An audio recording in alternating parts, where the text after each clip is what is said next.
You are listening to Alfred Vassallo's Living in the Past, a recount of 36 enduring years.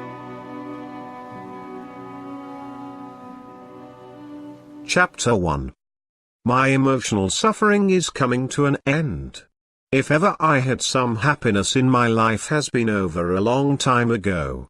Now I face mental isolation, reflecting on the past and lost time, so now I decided to write about what I went through. It is very unbecoming of me to do what I am about to accomplish. It is no easy task to narrate in the most intimate details to anyone, especially to strangers, though I wish that my family didn't hear about it. On the other hand, if they do, they'll understand. Anyway, my immediate family know most of my life history. In this dark atmosphere my existence lies in my exhausted mind. Time has passed by quickly, destroying my youth, my health, and my happiness. I am alone now, reflecting on my life, my wasted life, my lost ambitions. I asked myself, have I got the right to say what I like, to express my opinions? I think I have every right to compose words and also to manipulate them into a controversial subject or topic if I want to. After all, what else can I do? Words are my only tools. Alcohol filled my already confused mind with words and expressions that I wouldn't even dare to talk about if I was sober. The words I use to describe criminals, alcoholics, drug addicts, pedophiles, adulterers, and killers, gives me the satisfaction of dealing with something I abhor in my mind and do something about it. It also gives me the right to express my feelings by the choice of words that I see fit to describe these bastards. Was I predestined to be an unhappy man, sad and somber, pathetic and heavy-hearted? Was it written in bold letters for me to start drinking heavily when I was just over 14 years old, turning myself into an alcoholic without hope and desire? Was I doomed since August 1955 when I was conceived, and floated about in my mother's womb? Was my fate so carefully penciled out that I did not realize I was heading straight to hell, because hell is not the place full of fire, but hell is living in this demoralized world? Was my future already printed on God's menu? Let him be depressed and despondent. By the way, I mention God because since I was born I was brainwashed to do so. Did God just choose me purposely for this way of living, or was I placed in a lucky dip? I find myself cornered with this embarrassing and perplexing situation. So a long time ago I decided I had only one choice. And that one choice was to do with myself. Eventually. It is a fact that I was born in a small island of the Mediterranean Sea called Malta on 11th of April 1956. It was the beginning of life. The reason of how and why I was born, I am not aware of, but the deed was done whether planned or not. I was told once that I was born a bunny baby. To recapitulate my early days, I have to concentrate very hard because my past is blurred, and looks like a foggy lane. I will have to use torchlight to find the beginning and to explain the characteristics of my life. Though I don't like to go over it again, I can't escape it. The outline of my early life was very disruptive and requires a very strong effort to recap everything. Sometimes I recount events that occurred to me. I thought maybe a few years from now I shall review what I have written, run over it thoroughly, every single word, and devour it. Not only that, but I will dismantle every vowel again and again. I will try to express briefly to myself how the hell did I go through it all. My father was an overworked man who slept a few hours a day. He had two jobs. In the morning he worked as a batman for the Royal Air Force based on the island, and late at night he worked as a head barman in a famous nightclub. We were not short of money, not rich but well off. Apart from being a very generous man, he was kind-hearted and the most lovable person I have ever met in my life. I presumed, though, that I inherited my addiction to alcohol from him as he did from his father, and although he drank a lot, he was not violent or abusive. He was what we say a happy drunkard. He also smoked cigarettes a lot. He was the youngest of his family, and so was I. I was my father's double, so much so they used to call Romeo Jr., and they were not wrong because I inherited everything from him: his looks, his generosity, his charm, his insomnia, his love, his alcoholism. What I did not inherit was created by myself: violent, abusive, foul-mouthed, a womanizer, gambler and lustful. This was totally my doing. He didn't approve at all of how I had developed my character. He was very faithful to my mother. I was faithful to no one, not even to myself. My mother? What about my mother? She was a beautiful woman. Tall and slender, with dark longish wavy hair cascading like a waterfall down her neck and shoulders. Her piercing dark eyes seemed to glow every time she opened them. Her carnival red lips were full and sensuous. She always had her lips like that. Red lips were her trademark. She was a beauty, so much so that I have tattooed her photo image on my left arm. She knew damn well that she was beautiful and used it as bait and manipulated men to achieve her goal. Like my father, she was generous. More than generous, come to think of it. But she had many faults. She was a domineering mother, interfered constantly, and she bit her nose off to spite her face often.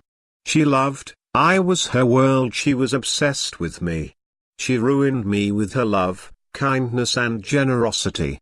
Narrating my story is not difficult because I can only write what I remember, and I have to go back quite a bit.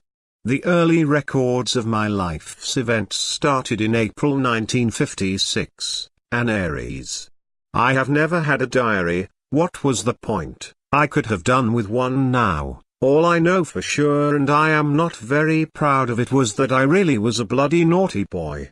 I can't remember how old I was, but I was not even 7 years old when my first disruptive behavior began. It was a Monday. How do I know that? Because my mother always did her washing on a Monday. I think it was traditional in my country. If you were living on a high building and you were admiring the view from the top, on a Monday you would see all the washing lines on the flat roofs full of wet clothes. She did her usual washing. It was all the whites. It was a sunny spring day with a fresh breeze. All the white sheets and pillows were simultaneously floating on air. I don't know what possessed me that day. I took a pair of scissors and I made frills of all the clothes I could reach. If that was not enough, I went downstairs still holding the scissors. Our black cocker spaniel came running towards me waving his tail. I started to stroke him and playing with him. I think I wanted to give him a haircut because without hesitation I snipped a bit of his ears. The dog's loud painful cry brought my mother, my sister and my granny into the living room, dumbfounded by what they saw. The floor was covered with drops of blood while I was still holding the slightly bloody scissors. My mother screamed at me. My sister went after the dog that by now was under one of the beds sulking, attending to his wound. My granny crossed her hands and started to pray in disgust. I don't want to tell you what happened afterwards when my sister went to collect the already dried clothes. I think you can guess. Other events that happened were not as dramatic. My uncle, my mother's brother, was a policeman. My mother was ill in bed with her usual migraine. The day was the 21st September, Independence Day. My uncle came to visit her before going to the public arena where he was going to take part in the celebrations of the day. He was in his parade uniform, all nicely pressed and immaculate. As usual, I was misbehaving and shouting like hell for something I wanted and I did not get. My uncle came towards me and with an angry voice he rambled on and slapped me on the head. I ran away in the kitchen screaming while he followed me. He shouldn't have followed me.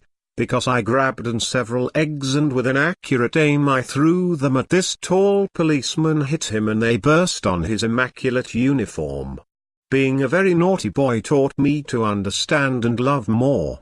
I have always been kind to animals and had dogs, cats and guinea pigs as pets, and they were treated like humans if not better.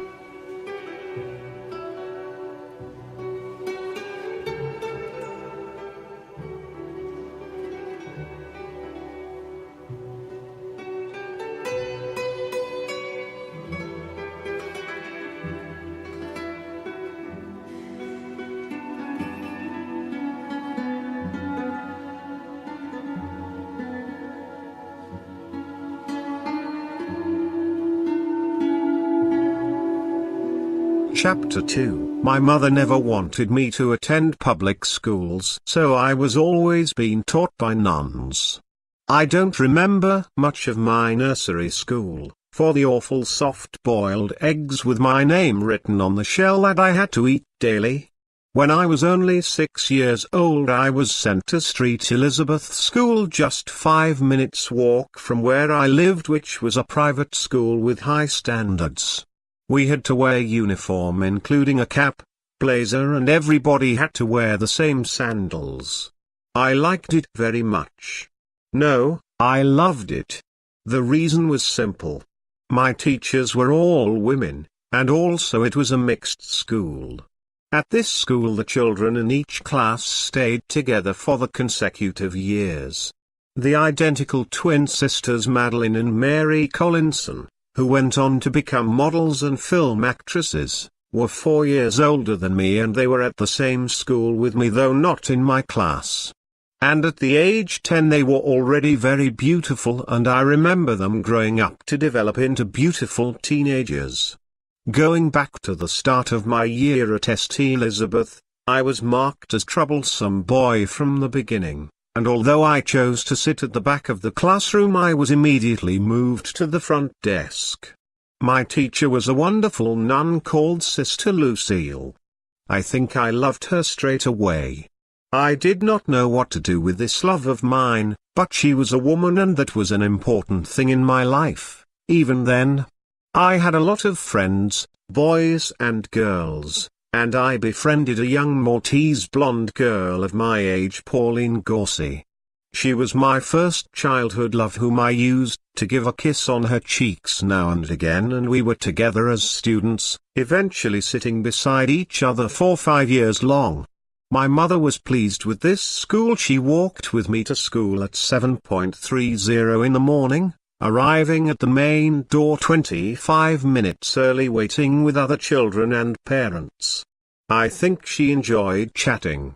The school hours were from 8 a.m. to 4 p.m., breaking for 15 minutes tea break and a whole hour lunch. We were not allowed to leave the premises even if the parents wanted to take us home. My mother never had the inclination to do so. In her mind I was in an appropriate place where I was safe. My school hours never finished at 4 p.m. though because of my bad behavior, I always had to stay behind with my teacher for an hour doing extra work as a punishment. This was a normal thing for me and did not bother me, as I never intended to behave myself, and also I liked her company. Beside this punishment, I was smacked with a wooden pointer several times, not by Sister Lucille but by the largely built and rough-head Mistress Mother Emma. She never liked me, but she liked my mother very much for her generosity towards the school funds. I think that is why she tolerated me for so long in her school. After all, she had a good reason to expel me, especially since I grabbed hold of one of the nuns' habit and pulled it off in a fit of rage. It was not my nun. I think it was the very tall and thin nun, Sister Imelda, who was the cleverest of the nuns. I have never seen a nun with hair before because I thought nuns had to shave their heads. From that day I always wonder even now what Sister Lucille's hair was like. Was it straight and long, maybe wavy, or short and curly? I knew it was black. It had to be, since she had very dark eyes and black eyebrows. When we went to our annual picnic day out, which consisted of a visit to Bosqueto Gardens, San Anton Gardens, and lastly the whole afternoon at the Golden Bay, which is surrounded by cliffs and has gold-colored sand, hence its name. The sun sets on the horizon of this bay, and makes it the ideal picturesque beach for an evening visit. This beach is ideal for families with young children, as the first few meters of sea are very shallow. However, out in deeper waters there are strong currents that can be dangerous, particularly when the sea is rough. This was not for us, as we were only there to play on the sand. Do you know, on these trips or others I never had the chance to sit near Pauline on the bus, which annoyed me a lot, since I always had the pleasure to sit beside Sister Lucille. I believe she knew of our innocent love, but I did not mind either sitting beside her. She used to tell me stories and also asked a lot of questions about my life at home and my family, especially my mother. I told her everything except that my parents were staunch Labour supporters, since the nuns and priests were brainwashed by the Archbishop of Malta, Michael Gonzi, that if they voted Labour, whose leader was Dominic Mintoff, it was a sin. I was frightened that she won't love me anymore. Although I think she knew that we were Mintoffiani, but she never let anyone know. That was the kind of woman I was being raised by for 9 and 10 hours a day. When Easter and Christmas came, I always asked my mother to buy her nice presents, and she duly obliged. When I was 12, my mother sent me to our local primary school because they told her that I needed a man's discipline, and it came in a form of a good, religious, kind-hearted but strict man, Mr. Farrugia, in the hope that I would pass my examinations to go the Lyceum or to the technical school.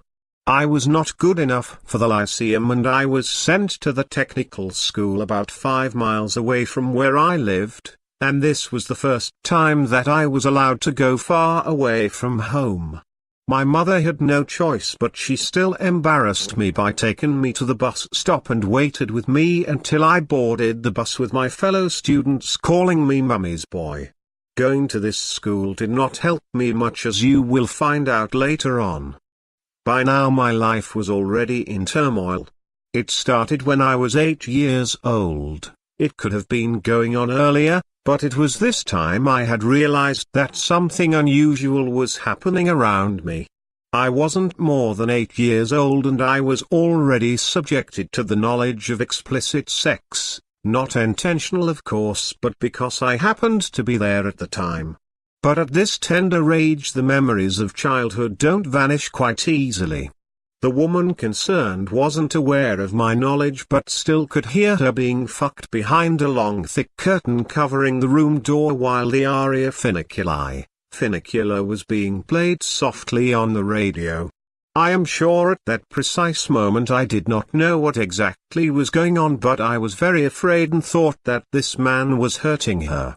This wasn't the only occasion, there were many other times, in different places, always with the same man while we were supposed to be at the church. I hated this man. I was exquisitely pleased when I heard about his death. I heard that he had an incurable illness and was at the end of his life. I was nearly 18 years old, and from close sources I knew which hospital he was. It was a normal thing for his family to put him in the care of a private hospital since he was rich.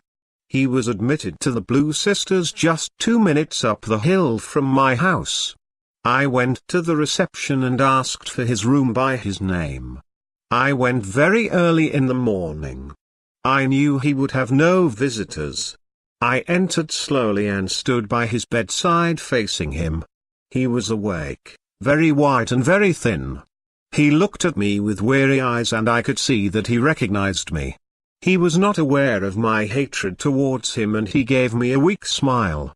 I knelt down so that my shoulders were level with his head. I moved my head closely to his face. I am glad that you are suffering, and I hope that you won't die soon. My pleasure is to see you suffer here in your bed and in hell where you are heading for what you have done to my mother. I stood up, turned away, and I cried. I cried because of the painful memories of 10 years before. I know he was not to blame entirely, it takes two to tango, but I am sure that he instigated it by offering gifts and promises which she could not resist. I went out of the hospital. There was no sign of tears on my face anymore. I recovered quickly, smiled and said to myself, fuck his money and his estate. Few minutes later I was home. My mother was on the phone with her brother. When she came in the kitchen and saw me sitting, smoking a cigarette and smiling. "Where have you been?" she asked. "Nowhere," I replied. "I went down to Zephyr Bar for a quick whiskey or two since I cannot get it here." Obviously I was lying. But I knew I was hurting her, because the only one thing that she hated in me was my alcoholism. "Let's go to Valletta," I said. "Let's go and have a day together. I will treat you to a tarot reading." I knew her Achilles heel. And I wanted to be alone with her all morning. I was celebrating the near death of my enemy with the woman whom I really loved and adored. I wanted to be with my mother, my friend and my life's ruin. My mother was very fond of tarot card reading and used to take me everywhere with her.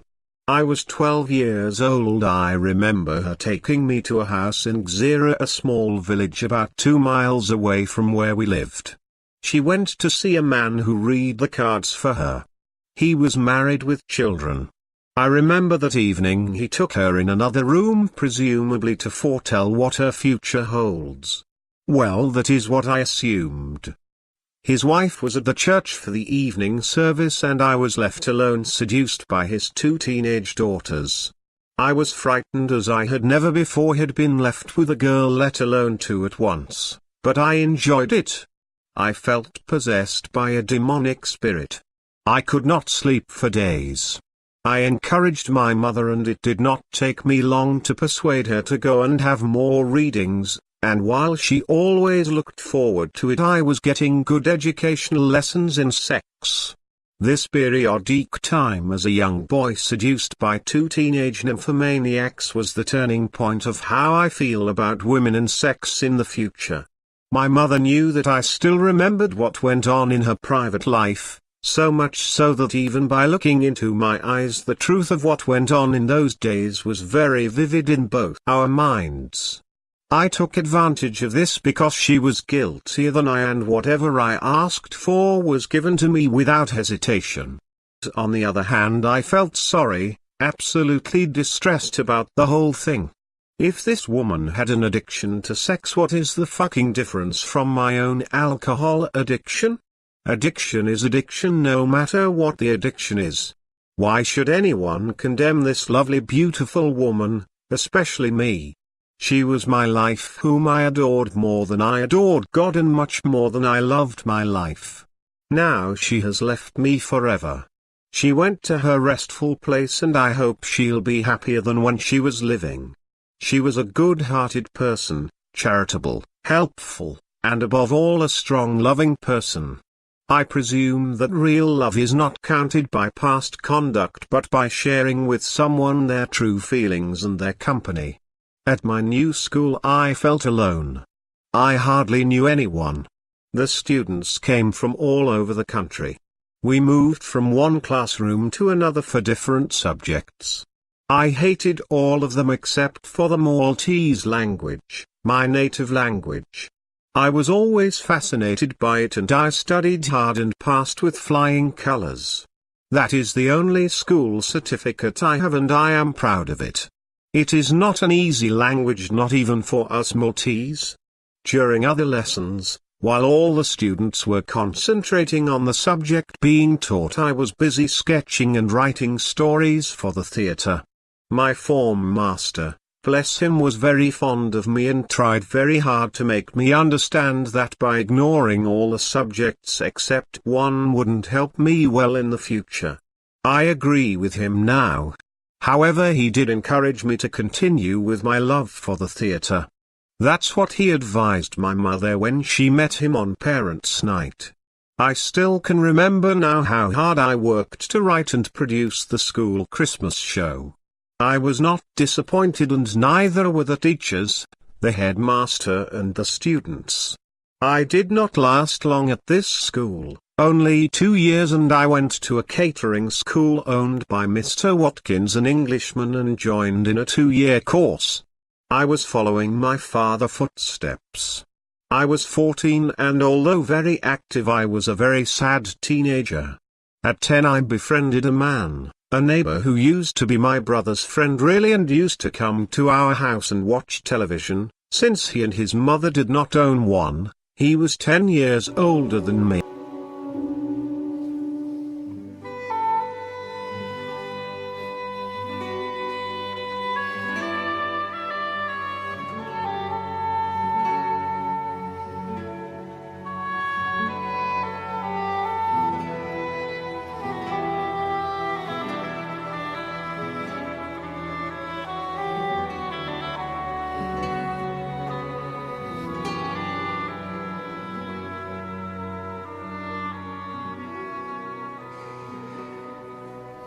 Chapter 4.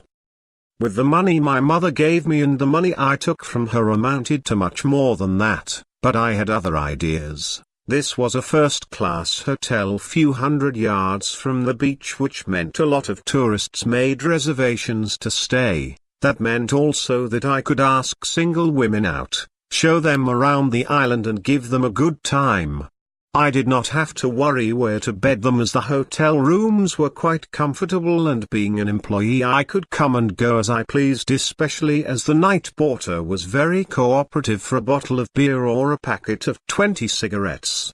For a 16-year-old I was quite experienced in all kind of things, and it came quite easy for me to manipulate people. I grew up very quickly indeed. I have to mention strongly that my mother could not come to terms with my behavior.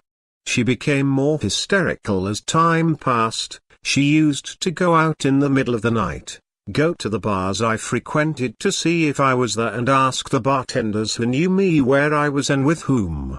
I ignored her, and some nights I did not go home at all, which I'm sure were the reason for her breakdown. She could not let go of me. On the other hand, I was living my life, a life which was influenced by her and other factors. There was no way that I would accept her interference and domination anymore. I was above all that now. I had won. Finally I had snatched my freedom from the clutches of my mother. Or did I? In truth, I couldn't be more wrong than that. I wasn't wrong about deciding to work for 16 months at this hotel. I worked hard and efficiently, and was always rewarded with good tips, and my diners used to call me Speedy Gonzales because I did not walk in the restaurant but ran. Most of the young women were seated at my tables, since I made a deal with the fat head waiter to lead them towards my station, and as a reward I filled his car boot with bottles of wine which I used to put aside for him and leftover desserts, because he was frightened to risk his position while I did not care. All in all, I think I did very well during my first work experience. Except I had to change my job quickly because I had been told that I was to become a father. I did not know if this was true or not, as my knowledge came in the form of letter from Bixley Heath, in Kent. One morning the receptionist came to the empty restaurant looking for me. I was filling the cruets with salt and pepper, and she gave me a letter addressed to me. I put it in my back pocket and continued work as lunch was approaching. After lunch I had a shower and walked down to the beach by the hotel and had a few lagers at the Lido in the shade. There I opened the letter, and it was from a young lady who I remembered well, informing me that she was pregnant with my child and that it was due within 5 months. I could not deny it, but neither could I accept it blindly. After all, I am sure I was not the only man in her life before and after I met her. I left that hotel, and after a week or two, I was employed at the Debonair Hotel, only a few minutes away from the Metropole but much smaller, with only 14 rooms. It suited me fine, since I could pop into my old work now and then and check if there were any other letters for me. I was 17 years old now and was employed as waiter and barman. My job was to serve breakfast, lunch and dinner and serve at the bar with 1 day off a week. Sometimes I even acted as a porter carrying the residents' luggage to their rooms. Alex, the owner's son, was the chef and his sister Simone the receptionist, who also replaced me on my day off, and a rough woman from some village as the chambermaid and cleaner, and a very arrogant man as night porter. In this hotel most of the residents were French or Belgian, why I did not know and I did not ask. Alex was very good to me. When we finished our chores he used to take in his brand new sports car to get goods for the kitchen. Although he drove like a madman, he was a good driver. He was very tall and handsome. His fiancée Joanna was as tall as him with very long hair. I liked her very much, and though I used to enjoy talking to her, I never did try to overstep my position because I respected Alex a lot. That summer we were very busy. All the rooms were always full, and I was permanently tired.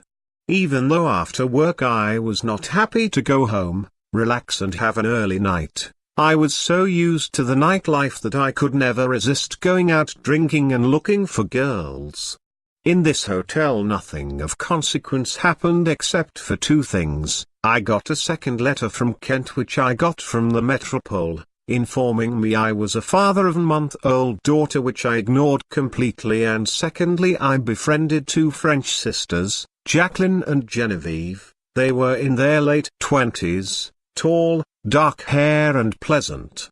I was asked by Alex if it was alright by me if I slept in the hotel for a week and looked after the residents in case they needed help, as the night porter was on his annual holiday. I did not refuse. Alex was good to me and he never interfered with my work and my life. I explained to my mother what was going to happen that week. I did not want to kill her with worry because staying one night out was not bad, but to be away from home for a whole week without her not knowing what I was doing would have been cruel. Just as long you phone me every morning so that I know that you are all right, she told me half-heartedly. There I was master of the house. I enjoyed it because instead going out to bars after work, I kept the hotel bar open late even after the permitted closing time for the residents if they wanted drinks, and I could have a few drinks with them as well. That is how I befriended the sisters, not in a passionate way, but I think they were sorry for me working all day. They used to go out after dinner and stay late, and the hotel doors were closed after 2 o'clock in the morning. That first evening they were very late. At about 2:30, I was still in the bar cleaning the glasses and keeping the bar tidy for the morning. The front door was closed, and the lights in the reception were out, and only a small light in the bar was on.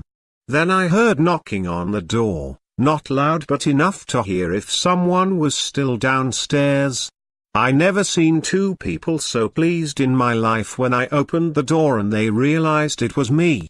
They were frightened the night porter wouldn't open the door for them because he was strict and a bastard.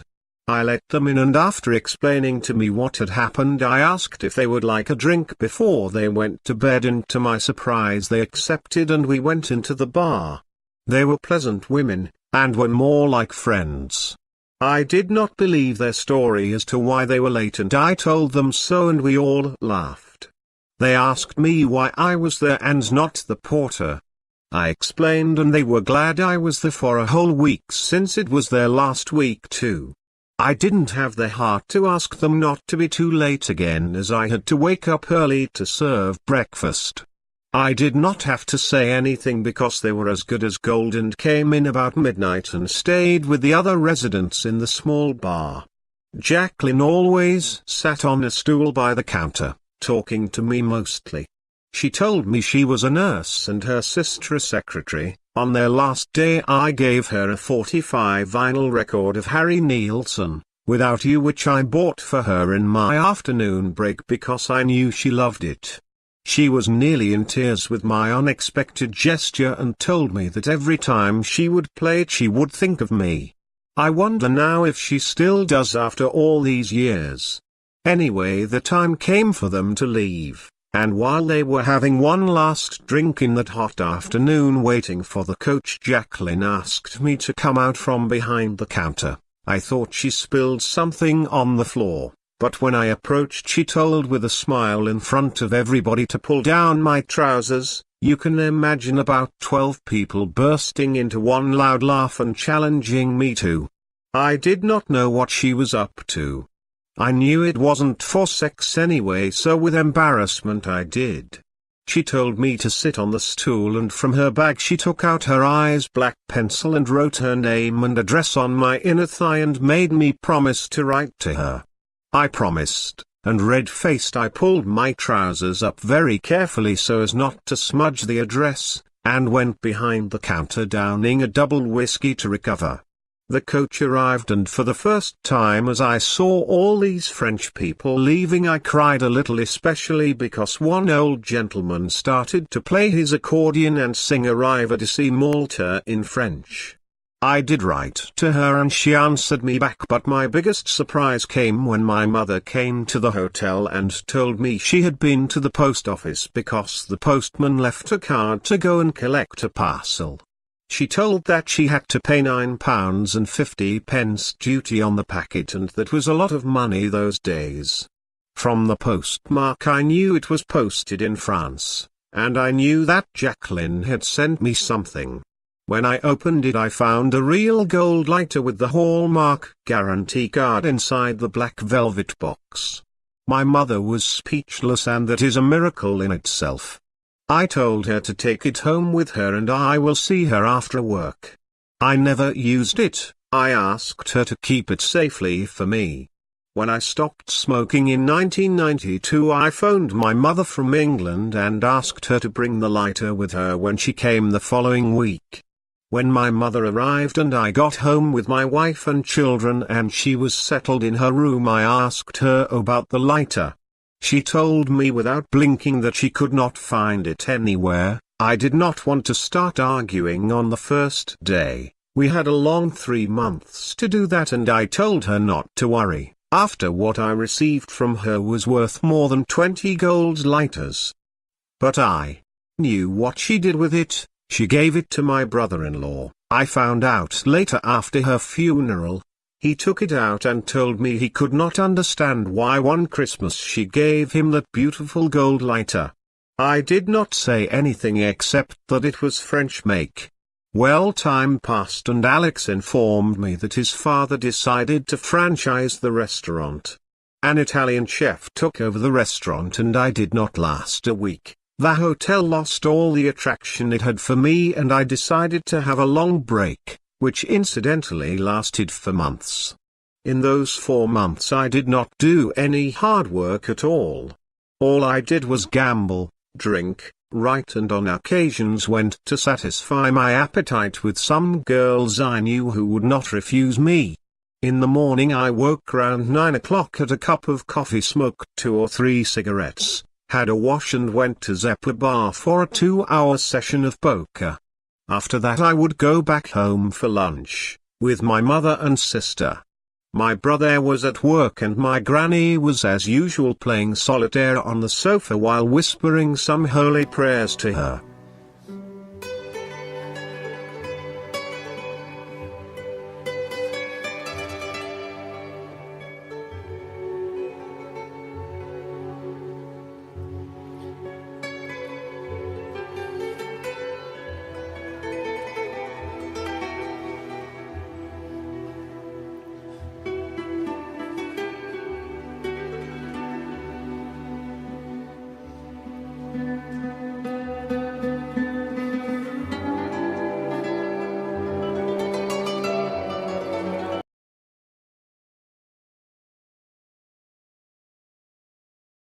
Chapter 5.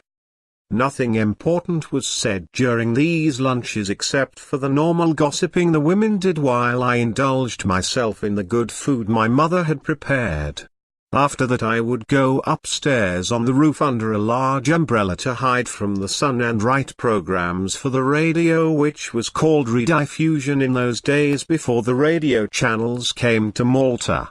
I used to write general knowledge half-hour programs, radio plays for adults and also for children. I did not plan how long I stayed, it all depended on the mood I was in.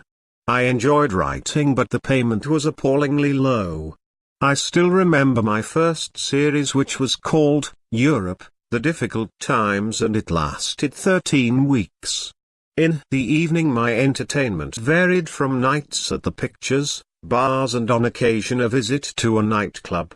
I did not like nightclubs at all, as they were too loud for my liking, full of drugs, and the drinks were sky high, but they had one advantage for me: I could get a one-night stand any time. I went to work at the Villa Rosa complex, whose managing director was a candidate for the Labour Party in the coming general election. I was employed as an assistant head barman with 3 more men to help out in different days and night. This hotel was built by the seaside and was surrounded by huge walls like a castle. I liked mostly to work in the pool bar, where most of the women wore brief bikinis and burnt under the very hot sun. From this location I kept a close eye on single women and chat with them. Unlike the Debonair Hotel, we were invaded by Scandinavian people, mostly Swedish and Finnish, and of course British people. I remember very clearly a rendezvous I had with a 19-year-old Swedish girl who was on holiday with her friend. They had a room in an annex at the back of the huge grounds. My colleague and I, a barman, became friendly, and we used to go out together, and that is how we dated these 2 sisters. The first couple of nights we took them to the most popular nightclubs on the island, though against my principle, but not everybody has my taste. These girls were very cheerful, always laughing, and liked to drink too. One sister liked to smoke cannabis, and I think that is why my friend got along extremely well with her. On the other hand, I never liked any sort of drugs. I assume because I didn't need them to get me high, since I always drank alcohol. On that 3rd night I bought 2 bottles of gin and a few bottles of tonic water, which is the drink the sisters liked, and we all went to their room. What happened to me that night I could never explain or understand. At first we all were telling jokes, stories, drinking, and getting more familiar as time went by. The other 2 went on one of the single beds which were placed near each other. We could tell what was going on, but the 2 of us were happy to sit outside on the porch and cuddled each other in the pleasant night breeze. I tried many times to make love to her, but she kept refusing nicely. I was getting frustrated, but when she explained to me that being with me alone outside and cuddling into was more romantic, I never thought of a woman like that before, and I was totally surprised, because, with no offense to the Swedish people, had quite a reputation. So I did not force myself onto her, and after an hour outside we went to bed, cuddled each other, and I slept like a baby till the morning. We enjoyed each other's company for the rest of her holiday, and although I had a very good time with her, I am still upset that I did not sleep with her properly. While my friend and her sister couldn't get enough of each other. I wonder who enjoyed himself more, that week, him or me. It was from this hotel that I got the worst habit of all. The hotel was situated not far away from the Dragonara Palace Casino, which was built in 1870 as a summer residence. It is the most wonderful semicircular staircase that leads to the main entrance, which is guarded by 2 statues. I was 18 years of age by now, and I was eligible to enter the gambling rooms. I used to frequent the roulette table often, losing most of the time. I never realized that drinks and gambling don't go together, but also it had its advantages. Where money glitters on the right hand of man, a woman is always close by, touching the left hand. Losing money never bothered me. Firstly, I did not gamble a fortune, and secondly, my mother was always at hand to replace my losses. The funny thing was that in here I used to meet often the wife of my mother's lover, who was my uncle's sister-in-law. She was friendly to me, and I don't think she knew about her husband's affairs, Besides, she was more interested in the money she could obtain from her husband to subsidize her destructive vices of gambling and alcoholism. I never told her anything either. She did not deserve to be cruelly treated. After a few months I left Villa Rosa and went to work at the Salina Bay Hotel because I was offered the position of head barman, and it is situated at Baharikagak, Sea of Pebbles, and is well known for the pollution caused by the landfill situated in the nearby village. The hotel lies on a stretch of rocky coast characterized by a large number of pebbles and sharp rocks. This hotel had its own nightclub, and playing the drums with the pop group was none other than my childhood seducer. The bar was huge without atmosphere, a few armchairs by the wall facing a huge window, a piano on the left and a few tables and chairs scattered around the room, and about 6 stools in front of the counter. The bar counter itself was the largest I had ever worked at, and it was opposite the very large window, with a door on one side so I could get out and collect the empties. The drinks and glasses were placed on top of a rectangular refrigerator. To the left was the entrance to the reception area, while to the right was the restaurant. This was very convenient because nothing and no one could escape my presence, standing behind the counter smiling, sometimes forcibly, other times with genuine affection. It was here that I met Jackie, a woman of around 20 from Aldershot. She was on holiday with her male friend. The first afternoon they came to the bar for a drink and sat on the stools. He had a pint of hop leaf Maltese bitter and she had a glass of white wine. I wasn't very busy so I had time to talk to them. I liked her, but I thought I had no chance with her since she was with her boyfriend and sleeping in the same room. For some reason which I cannot recall, he got up and left the bar and went up to their room. We continued to talk while I stopped now and again to serve a few customers, as most of the residents were by the pool or on the beaches. It didn't seem to bother her that he did not come back, and out of the blue I asked, "How long have they been together?" She laughed and told me that we're only good friends, and the only reason they were in the same room was because it was the cheapest thing to do. Jackie seemed to tell the truth, but I could not understand how a man could sleep in a room with a female beside him. I had no choice but to believe her because without hesitation I took the bull by the horns and asked her to come out with me after I closed the bar and to accompany me at 11 p.m. to the hotel's very popular nightclub located just below. Since next day was my day off, I did not have to worry about work at all. She accepted. Later on that evening, when they came out from the restaurant, they both sat down on the same stools as that afternoon. This time I was very busy and I kept smiling at them, while Anne sat on the stools. He had a pint of hop leaf Maltese bitter and she had a glass of white wine. I wasn't very busy so I had time to talk to them. I liked her, but I thought I had no chance with her since she was with her boyfriend and sleeping in the same room. For some reason which I cannot recall, he got up and left the bar and went up to their room. We continued to talk while I stopped now and again to serve a few customers, as most of the residents were by the pool or on the beaches.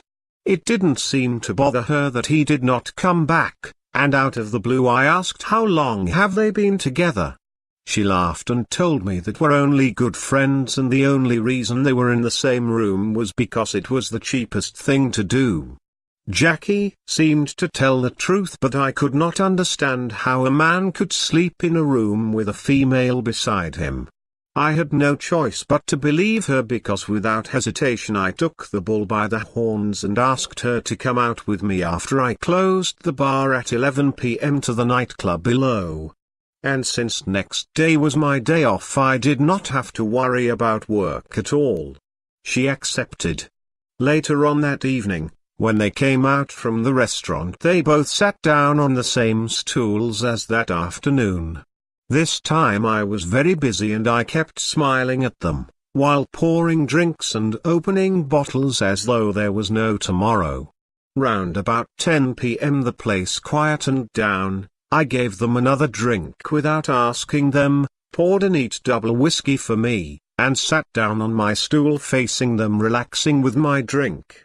I don't know how many I had had already. My problem was that I could not refuse to take a drink when people offered me one, and I did not like to say I would take it later. So every time a kind person offered me a drink, I'd say cheers and down it goes.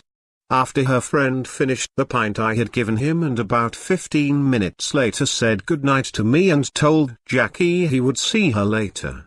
After I collected all the empties and glasses and before I started to wash them, I poured another Bacardi and Coke for Jackie and promised her that I wouldn't be long, as the dishwasher had magical powers when it came to cleaning glasses.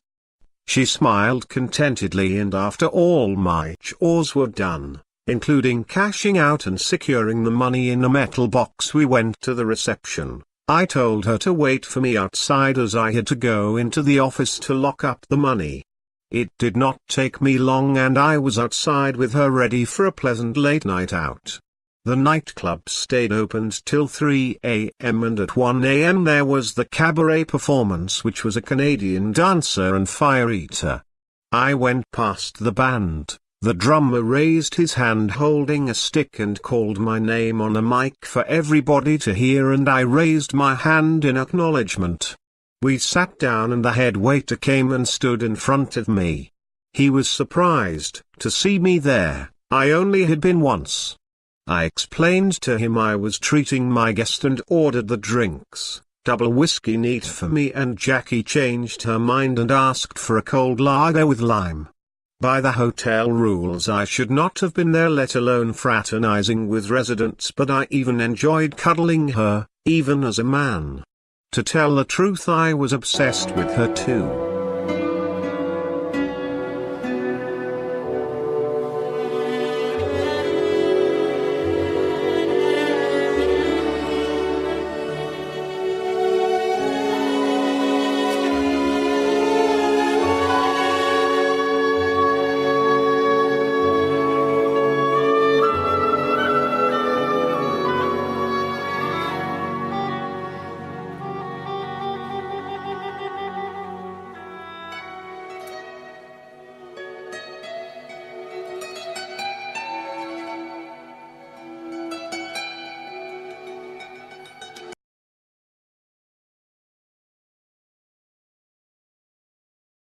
Chapter 6. My wife used to say that my relationship with my mother was like the Oedipus complex, though it was never like that at all. I told my mother that I was going out all day with this English girl and probably wouldn't be back till the next evening when I finished work. I didn't tell her what was I up to, but she knew damn fine. She didn't mind at all that I slept with women, especially if they were English. She loved them because her father was from Gingham. What she hated in me was the alcohol.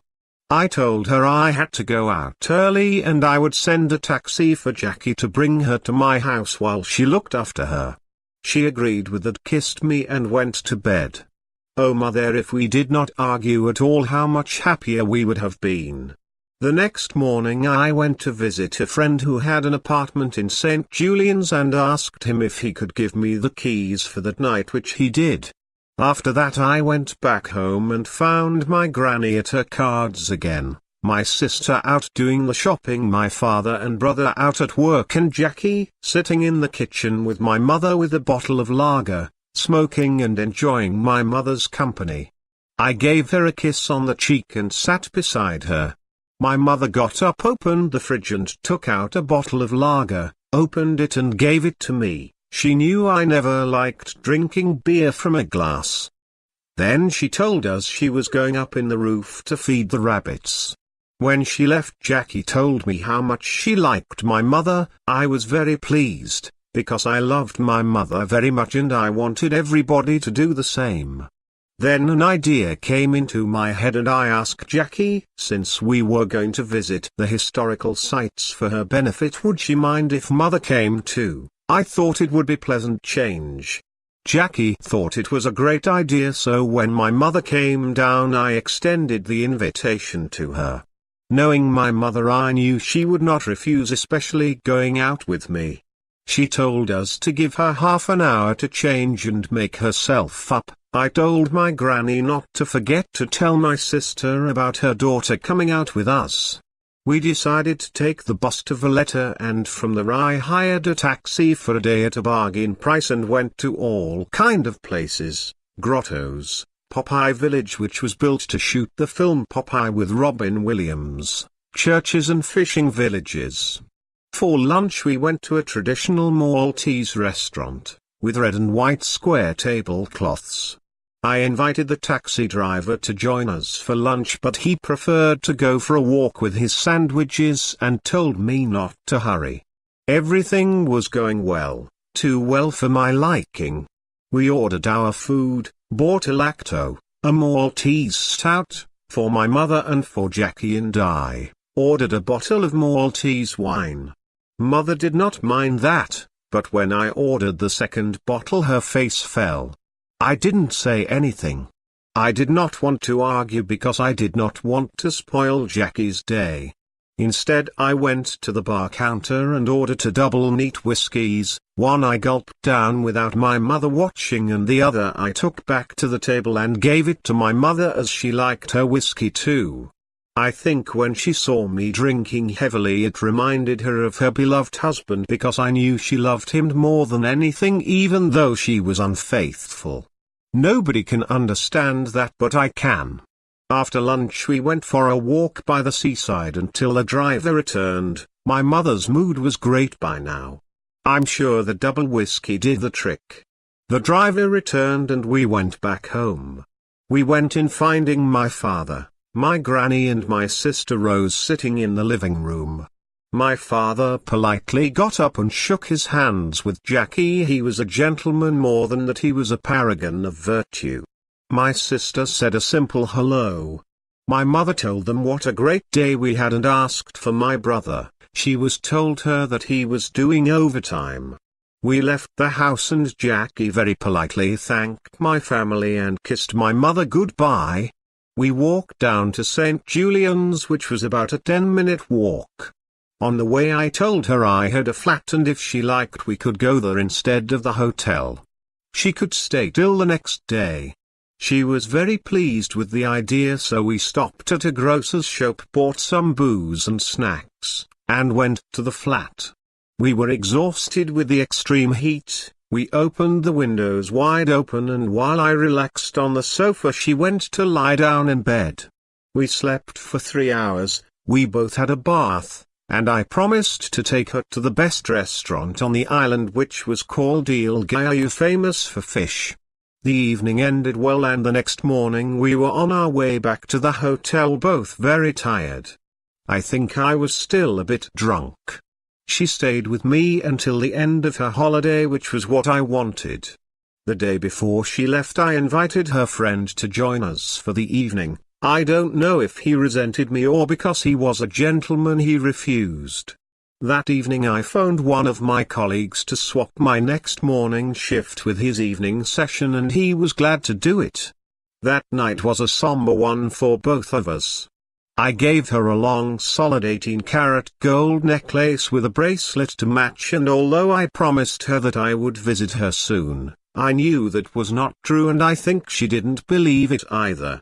I did not tell her I was going to the airport, and when she saw me she came running to me, leaving the luggage with her friend in the queue. I walked her back to the check-in and said hello to her friend. From his face I knew he wasn't pleased to see me. I am sure he thought the night before was the last time he would see of me. It was time for her to go into the departure lounge. I cuddled her. She did not want to let go, and I could hear her crying. Jackie was one of the few women who nearly overwhelmed me. I resisted and let her go. I could see the plane vanishing into the thick blue sky until it was gone completely. Another pleasant affair ended. It was not completely ended in my mind.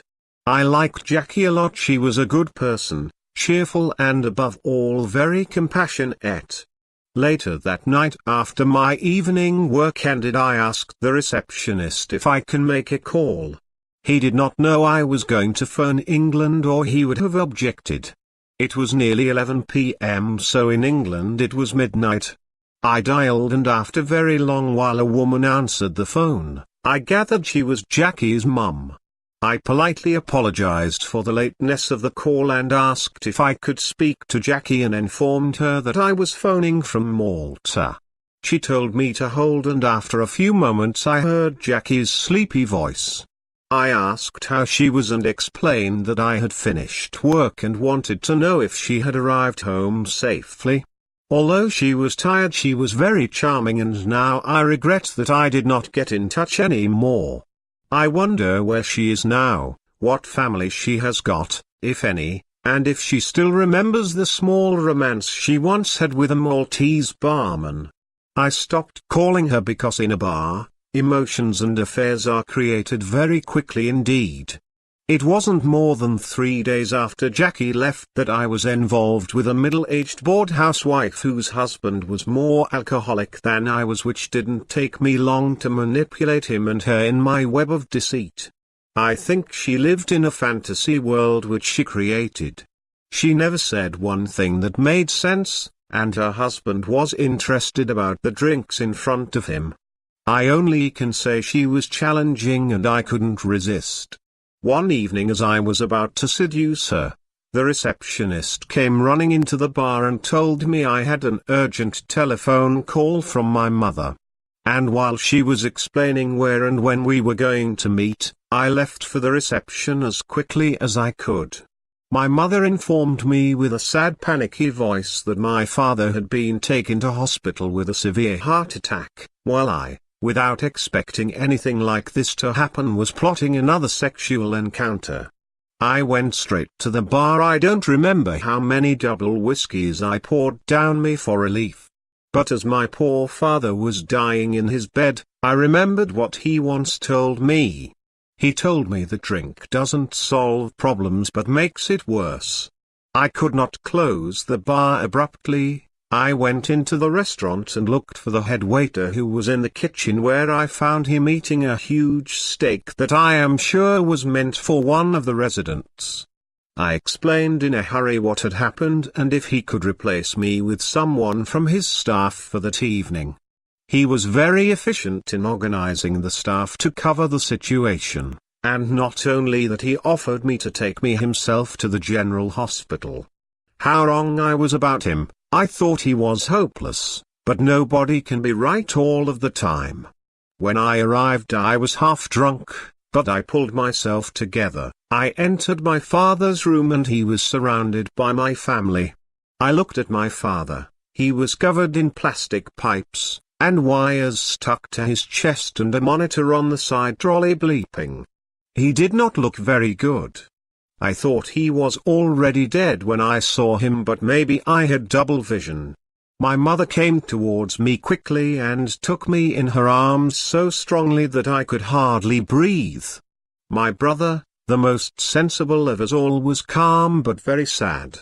My sister was in tears holding my father's hand.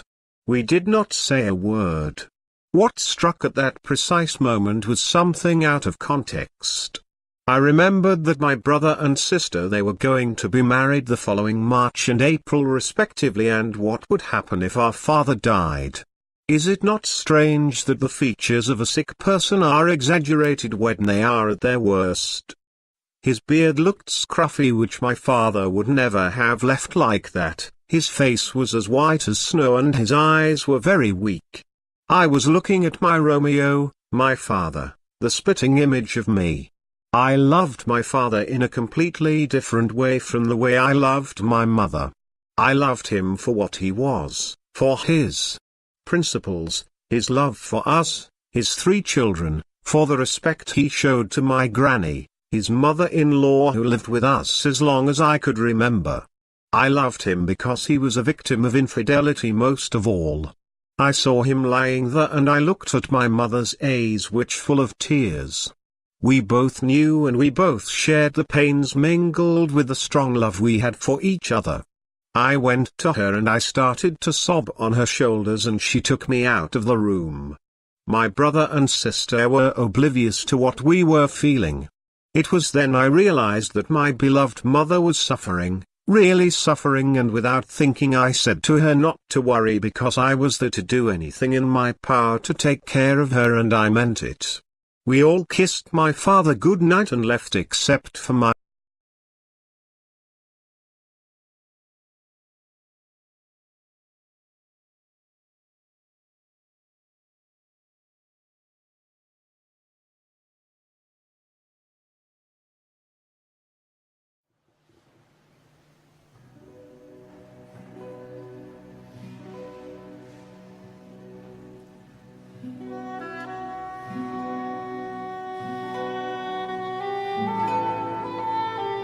Chapter 7.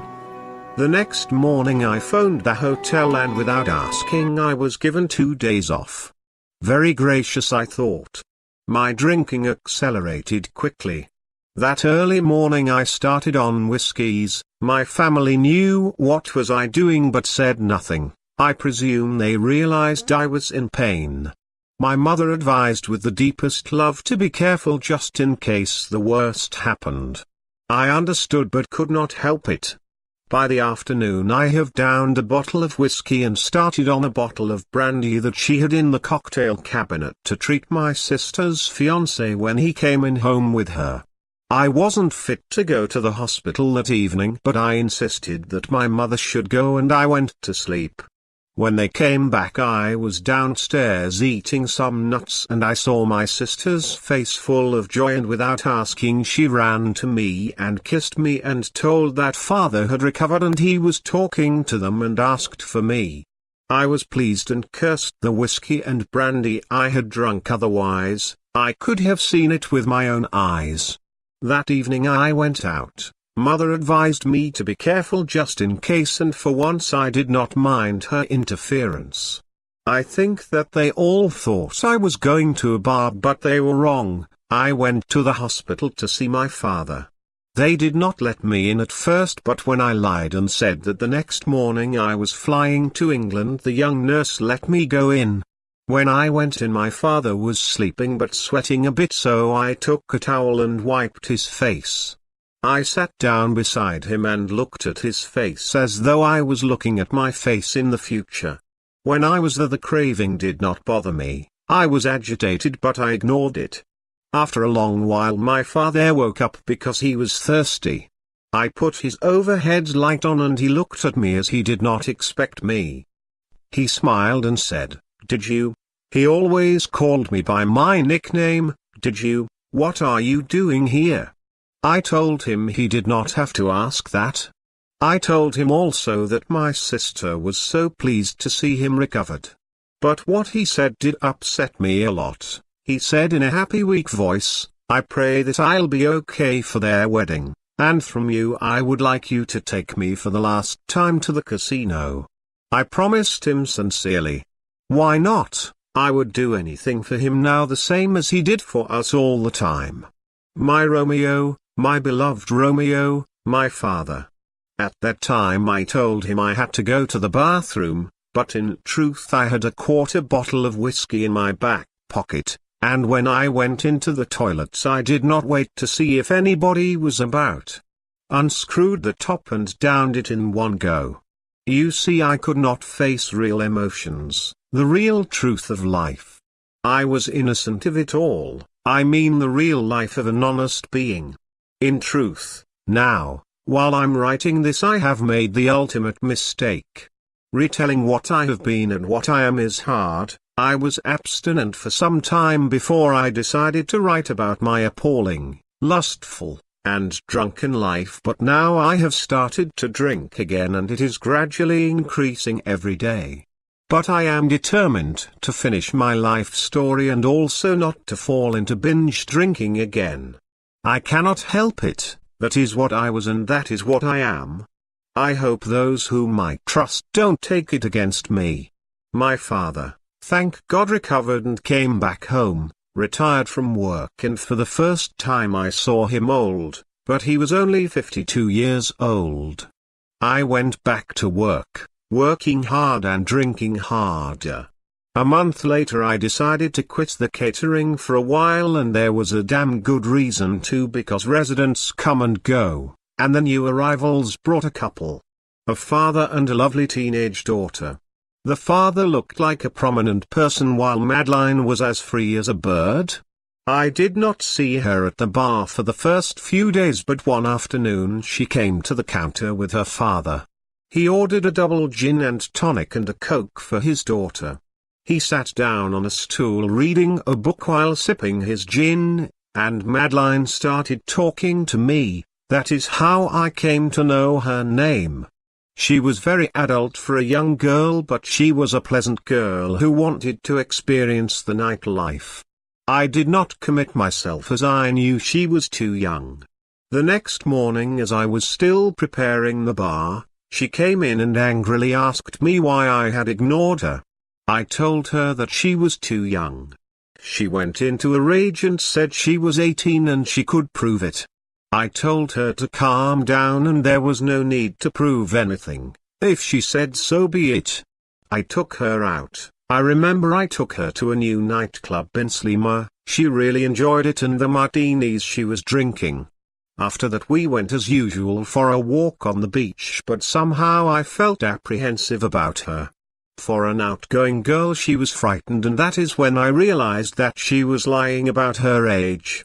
It was about 2 a.m. in the morning. I took a taxi and took her back to the hotel. Her father went berserk when he found out she was missing, more so when one of the jealous waiters told him that he saw her going in a taxi with me. Her father was not there, so I told her to go back to her room, and without waiting the taxi took me back home. My mother and father were both waiting for me, and as I went in they asked what I have done with the 14-year-old girl. Apparently the father went to the reception desk and threatened the clerk if he did not give him my address. The next morning I was called at home by the managing director to go and see him straight away, as he was sending transport for me. I was severely reprimanded and I told him to fuck himself and my job, because for once I was innocent and he did not believe me. So I was looking for another job again. My principle always was and is that if I'm guilty of something I will not deny it, but on the other, if accused of something which I have not committed, then I would strongly oppose and fight for my redemption. I am 19 and a half now, I am unemployed, my father has recovered well. I am living still with him, my mother and my lovely, old granny. I have started the theatre again, this time with my own company. We were doing well in our district, but I always looked ahead. That is when I met Doreen. Doreen was a 13-year-old girl who came into my life unexpectedly. I am not a pedophile, far from it, everything comes clear in a while. This girl was the instrument of my downfall, my uncontrolled decisions, and ultimately my unplanned marriage to my wife for nearly 30 years. Doreen was a very young girl in every way, a 13-year-old innocent girl who wore glasses and still at school. I met her unexpectedly one evening at my house when I was directing an old-fashioned melodramatic play called The White Nun. Her cousin was taking part in the play and she came with him. She was very shy, I could see her blushing as I told her to come and sit beside me. She sat holding her skirt tightly and looking perplexed at what was happening. I did not think of her as my girlfriend then, as I was flirting with the older actress who was representing the Mother Superior. Doreen was very young, and above all I did not like her as she was then.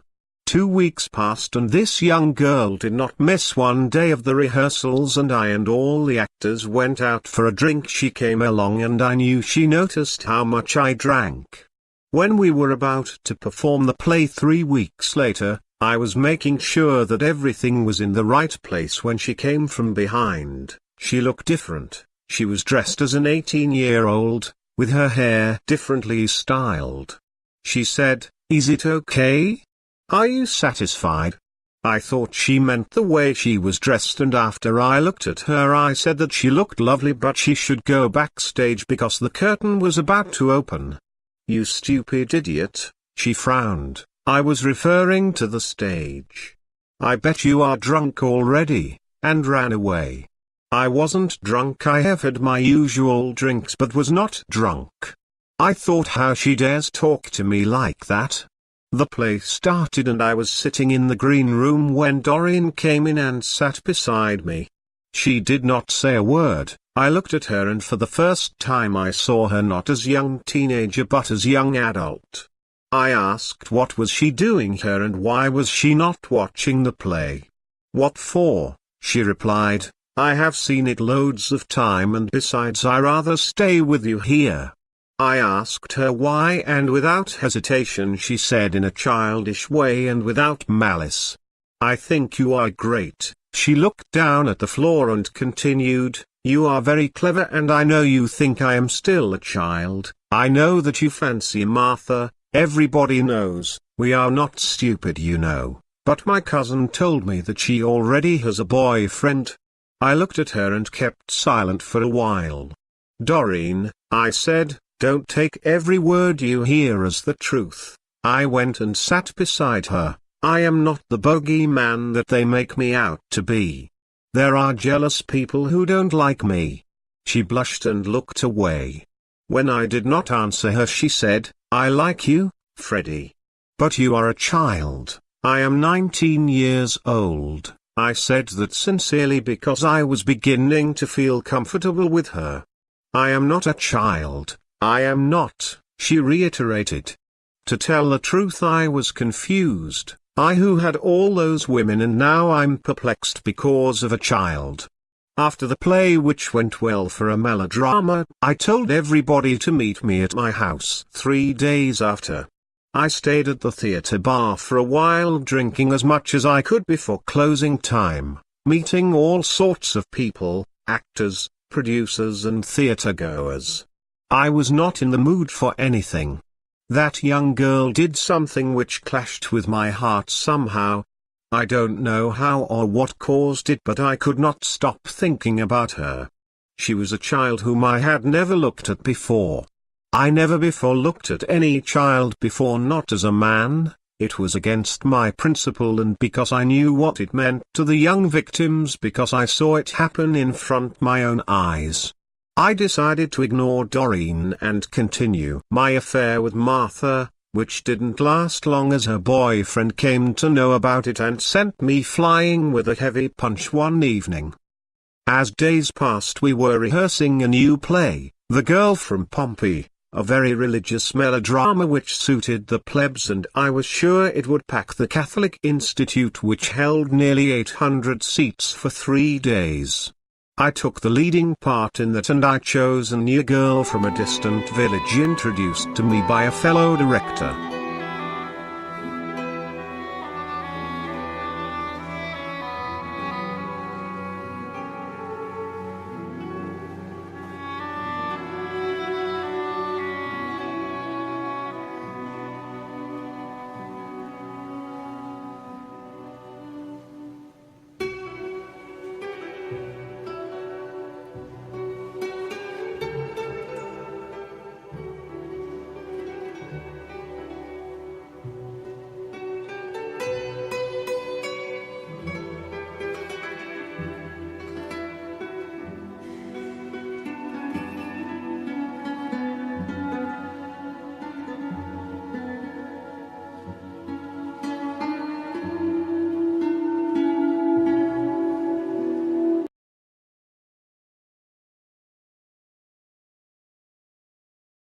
Chapter 8. She was 18, small, dark hair and slim. She was perfect to play the girl from Pompeii. The only problem I had was not the way she looked or the way she acted. She was very good. My concern was the fact that I did not take much notice of her. I couldn't move freely at rehearsals or at the theater as I was constantly accompanied by the naive Doreen. One evening I had too many whiskies at the theater bar while we were rehearsing and while everybody left Doreen and her cousin stayed with me. I looked at her with my weary, dazed and confused mind. Every day she did something different to herself and every day I was getting attracted to this young innocent. "Doreen," I muttered, "will you tell your mother that tomorrow afternoon I shall visit her?" "What for?" she said. "You will know when you come back from school," I teased. The next day I woke up with a headache. I don't know what caused it, not the whiskey, I was sure of that. I went downstairs for a cup of coffee. My sister was already busy doing the housework, which she always did anyway. I don't think I ever saw her doing anything different. I went to the bar, and after an hour of arguing about football with another man, I sat down with 3 men to play poker. I wasn't in the mood and I played badly. My mind was occupied by the afternoon's event. When we finished the game, during which fortunately I only lost £5, I went to Doreen's house without lunch. As I arrived I hesitated, but something forced me to ring the doorbell. The inside glass door opened, revealing an ugly middle-aged rough woman, her mother, who had married her brother-in-law after her sister's death. She knew who I was, I am sure Doreen's cousin told her, and asked me to go in. She told me to sit down and offered me tea, coffee or beer, and I chose the latter. When I poured half of the bottle in the glass, I said to her that my intention was that I would start taking Doreen out as my girlfriend, with their approval, and knowing what age she was I would take care of her and not abuse her in any way. I don't think anybody spoke to this woman like that before because she was stunned. I could see it in her face, and after a while she said that she had 4 children and Doreen was her only daughter and wouldn't allow anything to harm her. I reiterated my promise and she said she would talk to her husband. That evening, Doreen still came to the drama group, but she did not say anything and sat beside me. The next morning my mother came upstairs and told me that there was a man who wanted to talk to me. I was annoyed as I was writing the final scene for my radio play The Mysterious Villa. I went down and saw this short man. He was Doreen's father. I told him to sit down, and after his obvious loving father speech he said that they were happy for me to court their daughter. This was the beginning of my 6 long frightful years. Not because of Doreen, she was the most charming, lovable, and innocent girl I had known in my entire life. I can say now that I am married with children and grandchildren, but she was the only true, trustworthy, lovable and adorable woman I ever had in my life. 6 years of honest, sincere love, with no notions of sex. How did I manage it? Convincingly and without hurting anybody, I made sure of that. I was utterly and cruelly unfaithful. Doreen was my woman. She was to be my bride and the mother of my children. Her family knew about my addiction to alcohol, but they also knew I was a hard-working man. What they did not know was that I was a lustful, fornicating womanizer. I used to take my young love to the pictures frequently. Where else do you take a 13-year-old? In 6 months I had never laid a hand on her except she used to take my arm. In these months I had never kissed her. I used to go to her house at 5:30 p.m. and at 6 p.m. would go out until 9 p.m. I was in another world when I was with her. I was compelled to be beside her and talk to her, not because she had any intelligent conversation or because she was passionate, but there was something pure in her. Something which I never had before and something which I have never possessed myself. Can anyone understand this? I also have to mention that since I was going out with her, she used to take me to church every Sunday morning to hear the 11 a.m. service. I remember it was Christmas time, cold and windy. We went to the hole-in-the-wall restaurant, which became my local since it wasn't far away from Doreen's house. We had a wonderful meal, and for the first time I had celery cubes as a veg, which I adored and still have them now. I know exactly what I drank that evening. I know because it was the beginning of my obsessive love towards her. When we went in, I told Alex that I wanted a table for 2. But before that I would stay in the bar for a couple of drinks and for Doreen to play a few records on the jukebox. I order a double Campari and soda and an orange juice for her.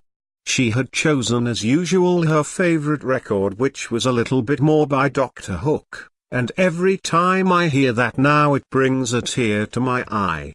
In the restaurant, which wasn't very busy, I felt comfortable in her company. Although I was extremely pleased and contented, I never felt any sexual feeling yet. I think she was my extreme challenge, which I was determined to break.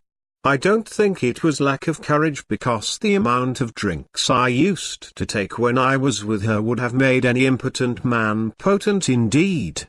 No, it was something else. I loved her, and that was the only reason. After dinner we went back to the bar, but she asked to go out and have a walk by the promenade. We walked arm in arm as usual, talking nonsense. We sat down on a bench opposite the Preluna Hotel, which was the tallest building in the island those days.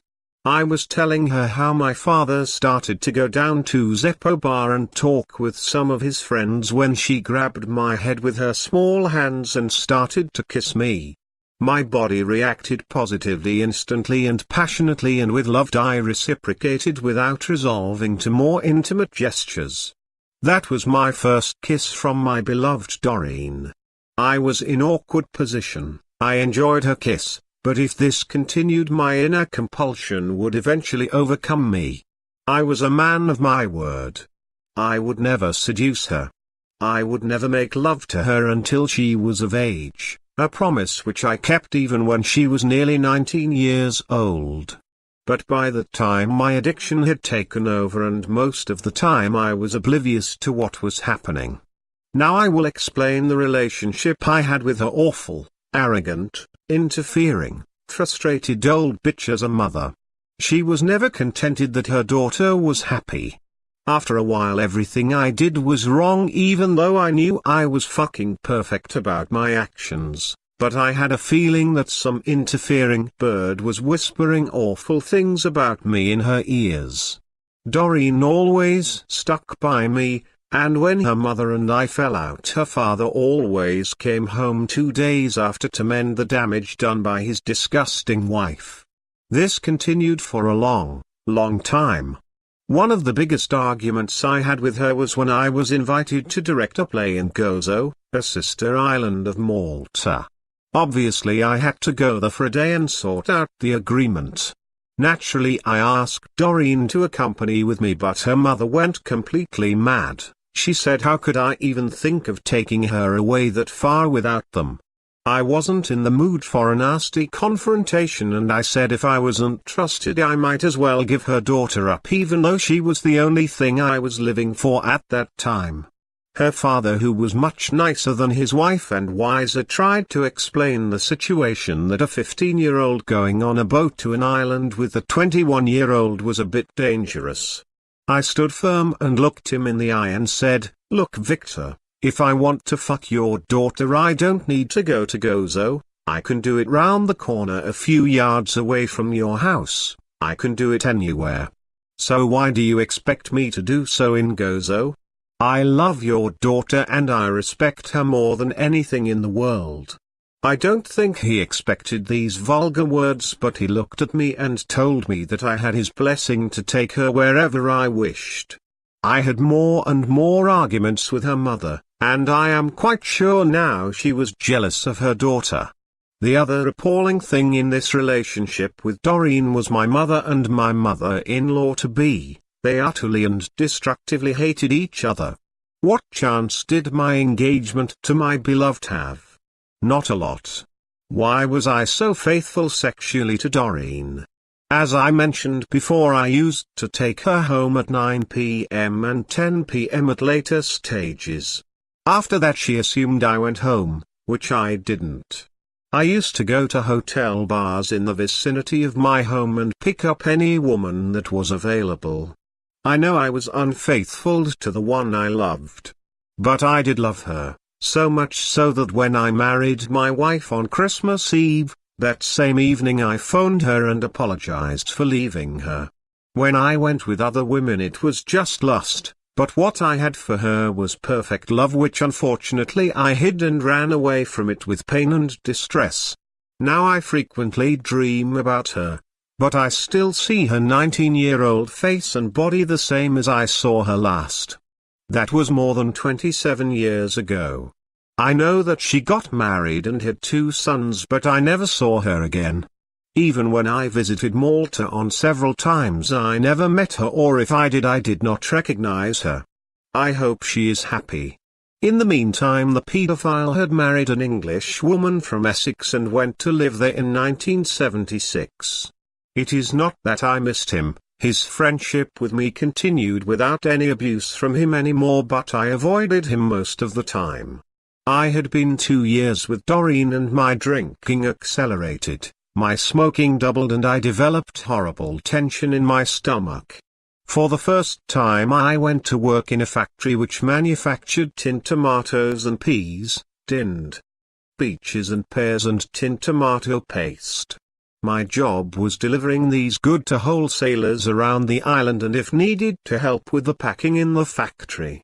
My job was hard and tiring, and to be truthful I wanted to be away from Doreen's house as much as possible, because every time I came nearer to her door I was beginning to get frightened that I might say or do something to her mother which I would regret later.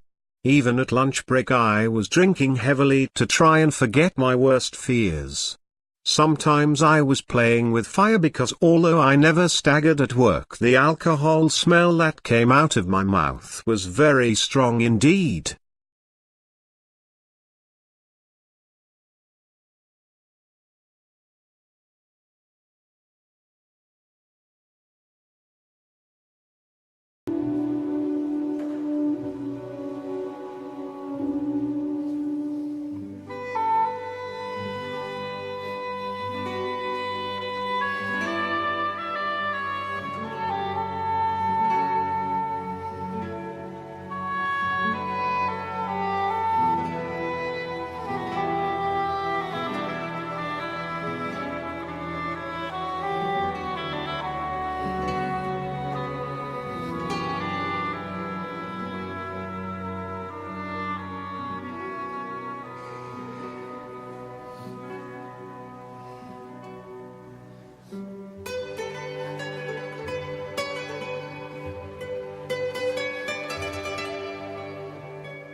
Chapter 9.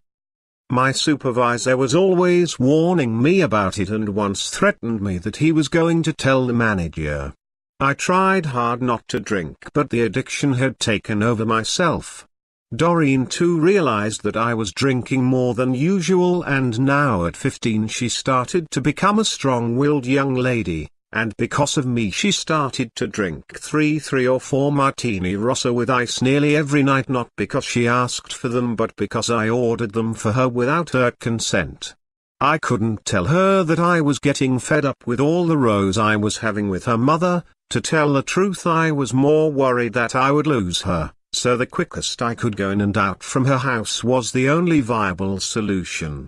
Although I had quite a lot of one-night stands without her knowledge, I never had a long-term affair, that is until I went to work at that factory.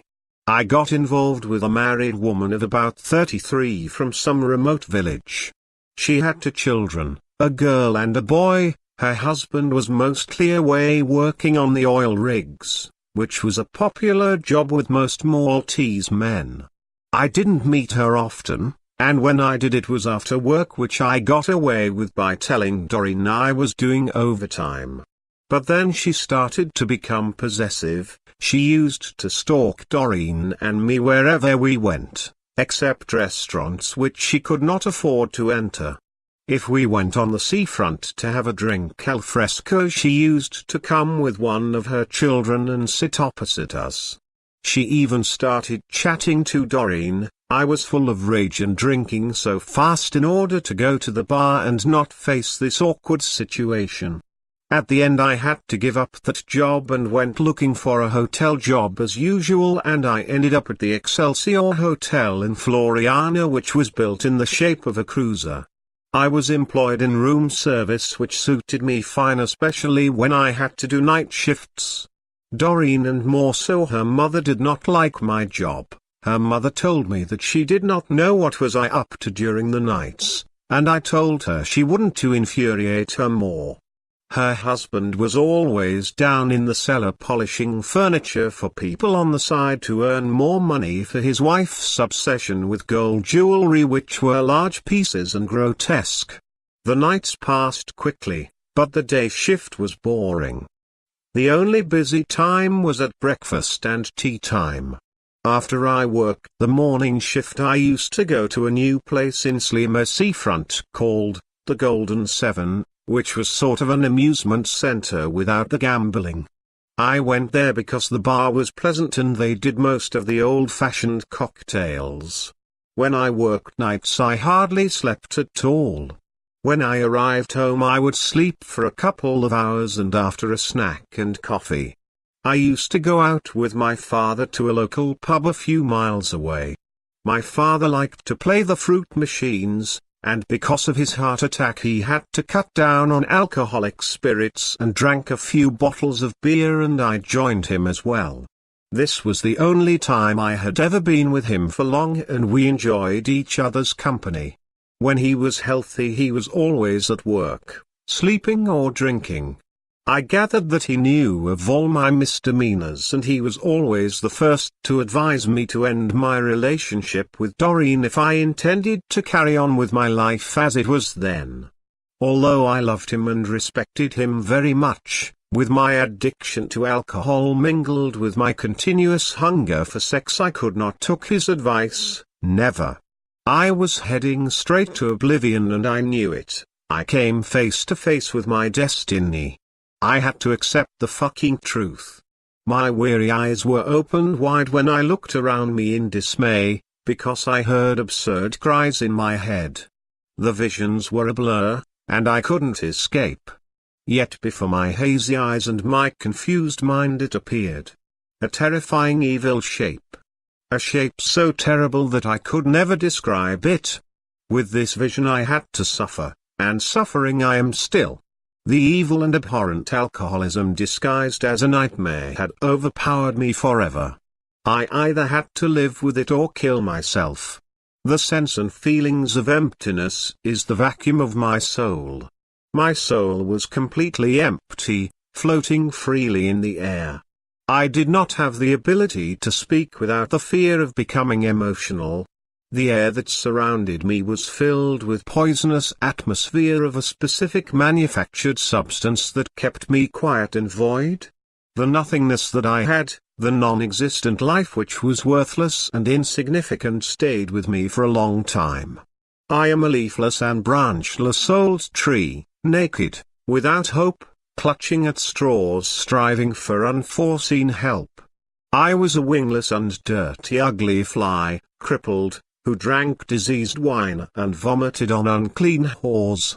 I went round and round in vicious circles, fucking every Tom, Dick or Harry, lost in fornication without love. The one I loved truly, Doreen, I kept clean.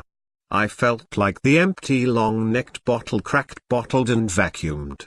The same bottle filled with disgusting, acidic liquid that stimulated my mind, possessed me by monstrous thoughts in my world of fantasy and illusion. I was an unscrupulous womanizer, uncontrolled, who used smooth, loving and hypnotic words on unsuspecting victims, adoring my false charm and submitting to my lustful deeds which devoured my hunger and leaving them exhausted and satisfied. I have no other explanation for it. I continued my engagement for another 2 years, feeling sorry for what I was doing to her behind her back, but I couldn't bed her. I didn't want to bed her. I loved her too much for that. For me sex became an unclean, disgusting and a weapon to hurt women by using their bodies, extract their intimate feelings and place them within me and bury them forever. For every woman another prize conquered. A deserved prize for every time that man fucked my mother with my knowledge. Just as well I was not born a murderer, because I would have killed them after I have fucked them. Instead I used another weapon, more subtle and cruel.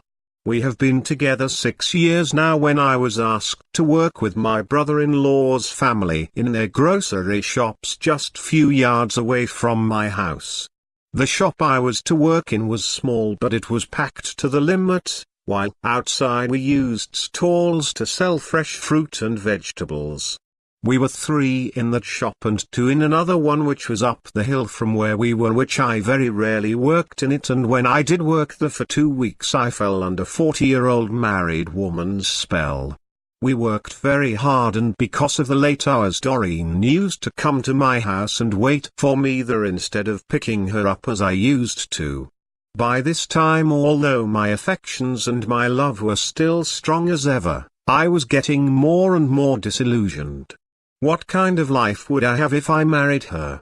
I would not have married not only her but her mother too, and that was a fucking painful thought. On the other hand, I was sorry for her innocence, the way she talked to me, her love, her sincere love, and her lips, those wet young lips which covered every part of my face.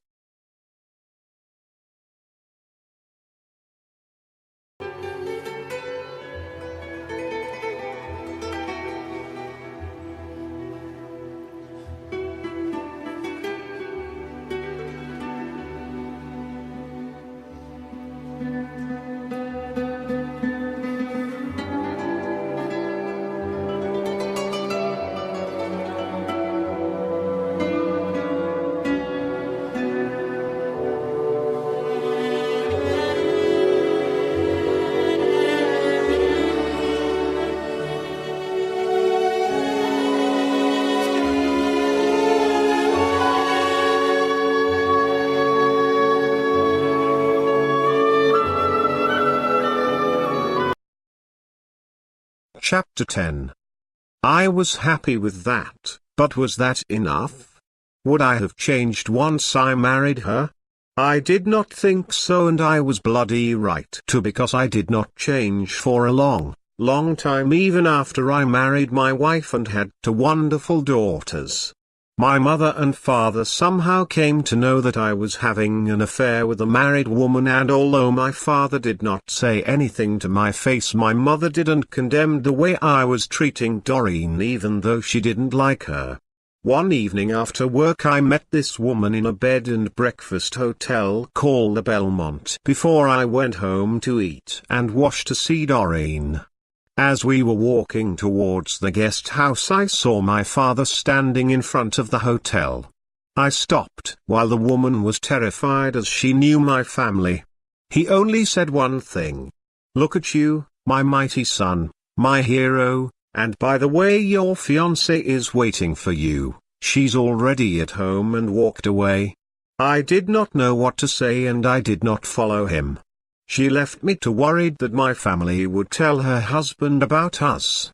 I went into the hotel and drunk myself to kingdom come, and if it was not for my mother and Doreen I would have not made it home, but because I was very late and they came and fetched me. The next day after work, I went straight home, washed quickly, and grabbed Doreen by her arm and pulled her out of the house. I did not know where I was going, but somewhere where I could get free and live my life forever. I went to the same hotel where I was the day before. As usual I was drinking heavily, and at the end I told her that I had decided to end our relationship. She looked at me and said nothing. I explained to her that she was too good for me and I had made a huge mistake. I told her that I really loved her and that was not the reason, neither was it her mother. I lied, but I would never have made her happy. I was always under the influence of alcohol, now nearly 26 years old. What chance had I got in the future? She still said nothing but played with her cherry stuck into a toothpick, twisting it around her martini. As we were walking to her home quietly and she was holding my arm, I could hear her sniffling. We kept walking until we were about 200 yards away from her home and she stopped abruptly. For the first time she took charge of the situation and turned away from her street, and we walked down to the swing park where we sat down. I assumed she wanted to try and persuade me not to break off with her. She started to cry heavily without a word. I cuddled her and caressed her. I was in pain too, after all. She was my fucking world. I was losing a rare pearl amongst thousands of pebbles. She grabbed my head and started to kiss me. I pulled her away from me and I pleaded with her to calm down. After a while she did, and then she told me something which I will not forget till the end of my life. "Have me, Freddy," she said. "Make me pregnant. I know you want to, and I know you too well, and I know you would change your life once you have a family, but please don't leave me." Had I corrupted her with my gestures and attitude? I couldn't believe my ears. This sweet little woman was ready to sacrifice herself for me. Getting pregnant when not married was the ultimate disgrace those days in my country. The shame of it all. I told her that was not the problem, and I loved her for what she was and not for her body, which for the first time I was telling a woman the truth. I kissed her again and again. I knew it was over. I knew it was over from the first date I had with her. I took her home and said nothing. We went into the lounge and sat down. Her father was on the armchair and her mother was in the kitchen. After a while she came in with a coffee for Doreen and a bottle of beer for me. "I bet this is not the first one you had today," she told me, but I ignored her. Why not, as this was the last time I was going to hear her voice and see her fucking ugly face. "Do you have to start?" Doreen asked her angrily. Her father stayed quiet, because his wife did not pull the strings for him to open his mouth. They watched television and I smoked and sipped the bottle of beer, as I was not in the mood for it, as I wanted gallons of whiskies. I got up and said I was going, but never said anything. I closed the door behind me and walked away. I did not walk far when I started to cry. I cried sincerely and with pain. I kept crying until I found a bar. I stood out for a while until I gathered myself and then went in and got plastered. The next morning I did not wake up and did not go to work, telling my mother to go to the shop and tell them I had food poisoning, and I begged her to go to Zeppo Bar and buy me a bottle of whiskey, which she did. I think in my drunken state I must have told her that I had broken up with Doreen, and I'm sure she was pleased. I must have, because when I woke up I found myself in my pants. And only my mother would have had the patience to slowly take me up 35 steps and put me to bed and make me comfortable. She did as I asked. She went to the shop and told them I was ill and got me a bottle whiskey which she had hidden in a cupboard. She pleaded with me to get up first, wash and have some breakfast. I told her to make a black coffee, which she knew I was going to top it up with the whiskey. When she came back with the coffee I was up and shaving in the bathroom.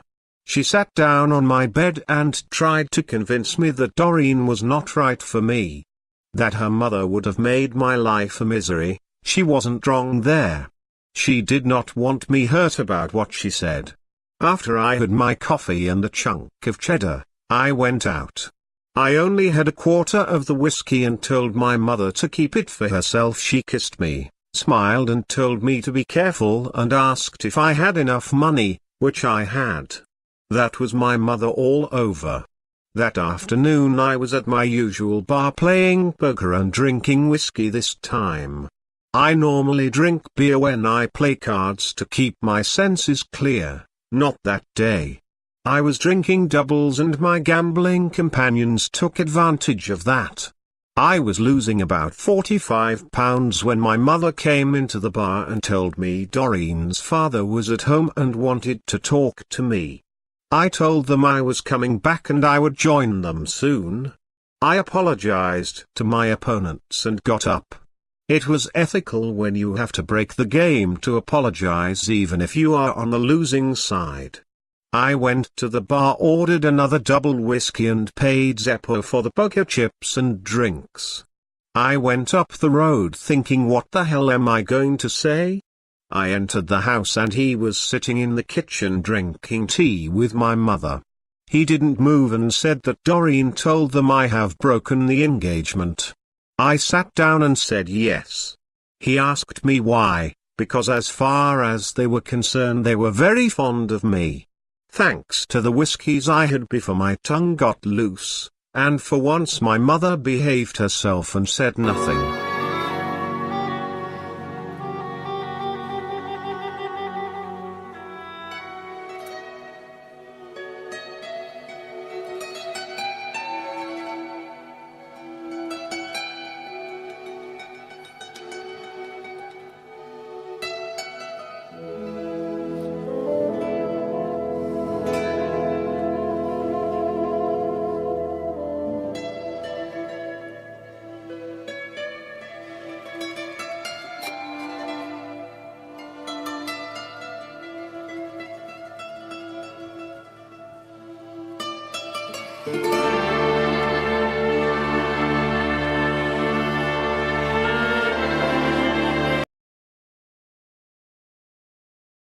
Chapter 11. I told him what I felt about his wife. I told him how she interfered in everything. Anyway, I did not have to tell him, he knew it all. And at the end, against my agonizing heart, I said if he loved his daughter to go back home and keep her away from me.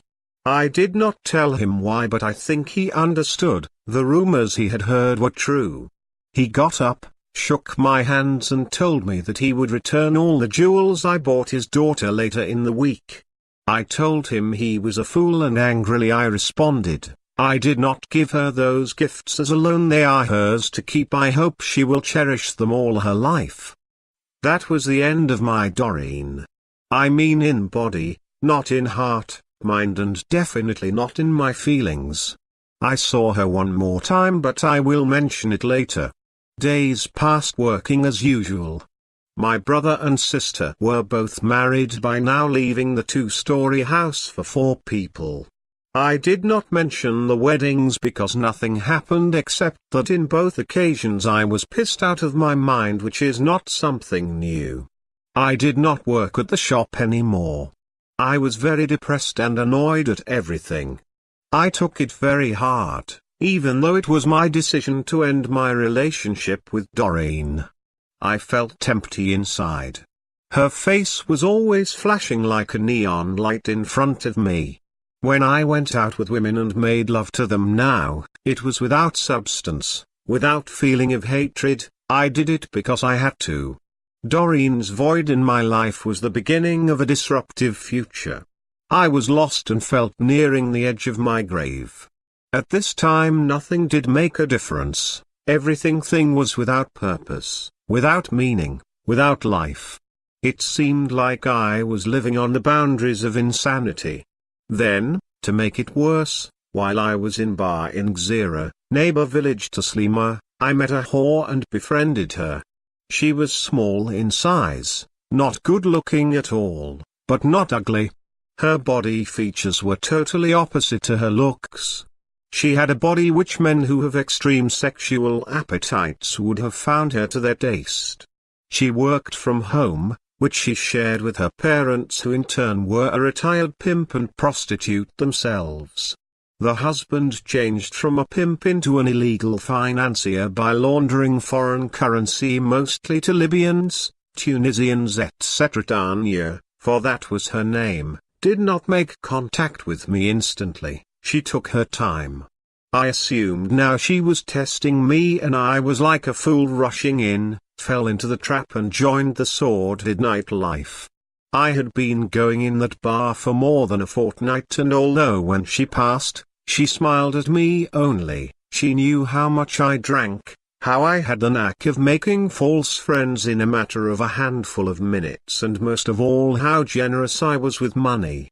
I was her perfect partner with no morals and objections to this sordid world.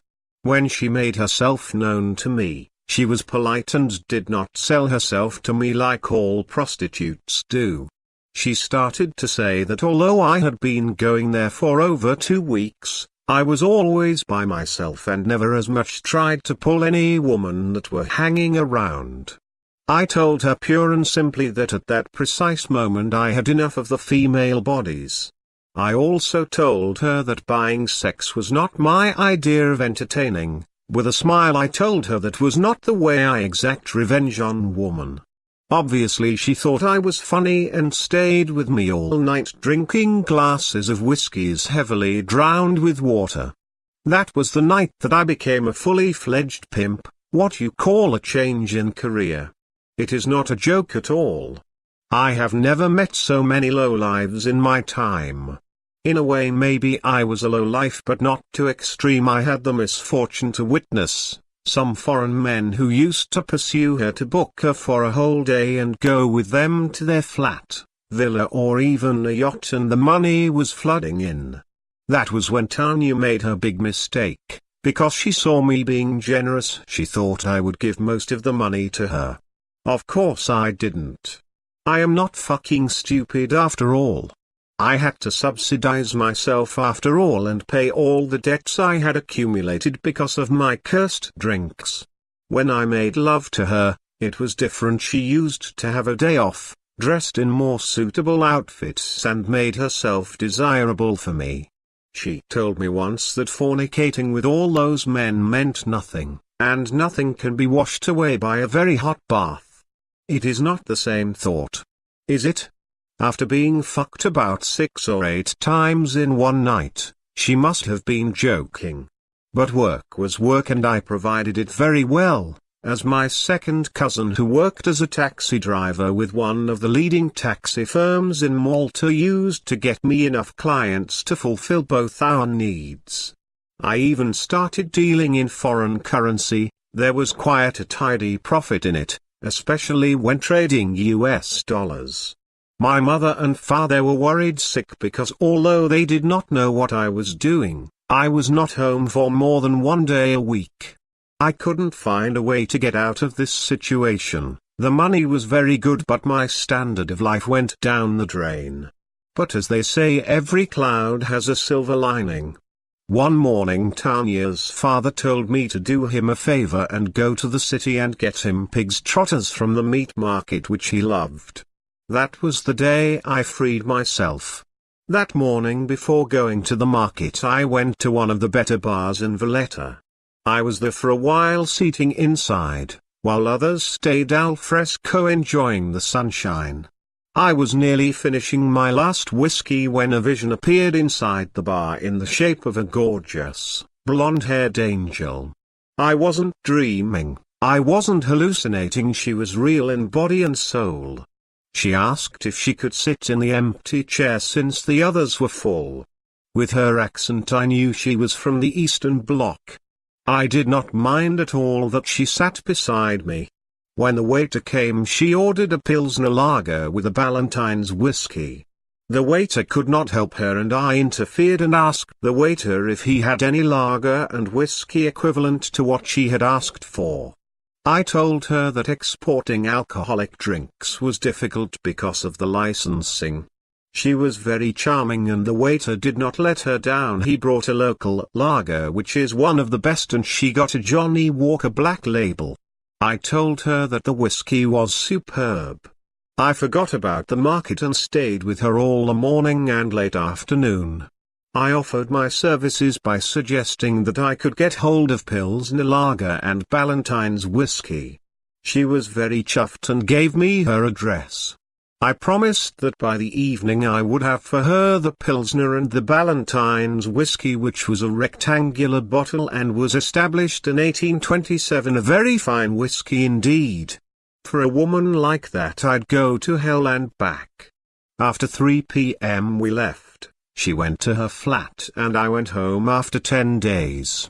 When I arrived I went straight to the phone and quickly dialed the Villa Rosa Hotel and told the receptionist to put me through to the main bar.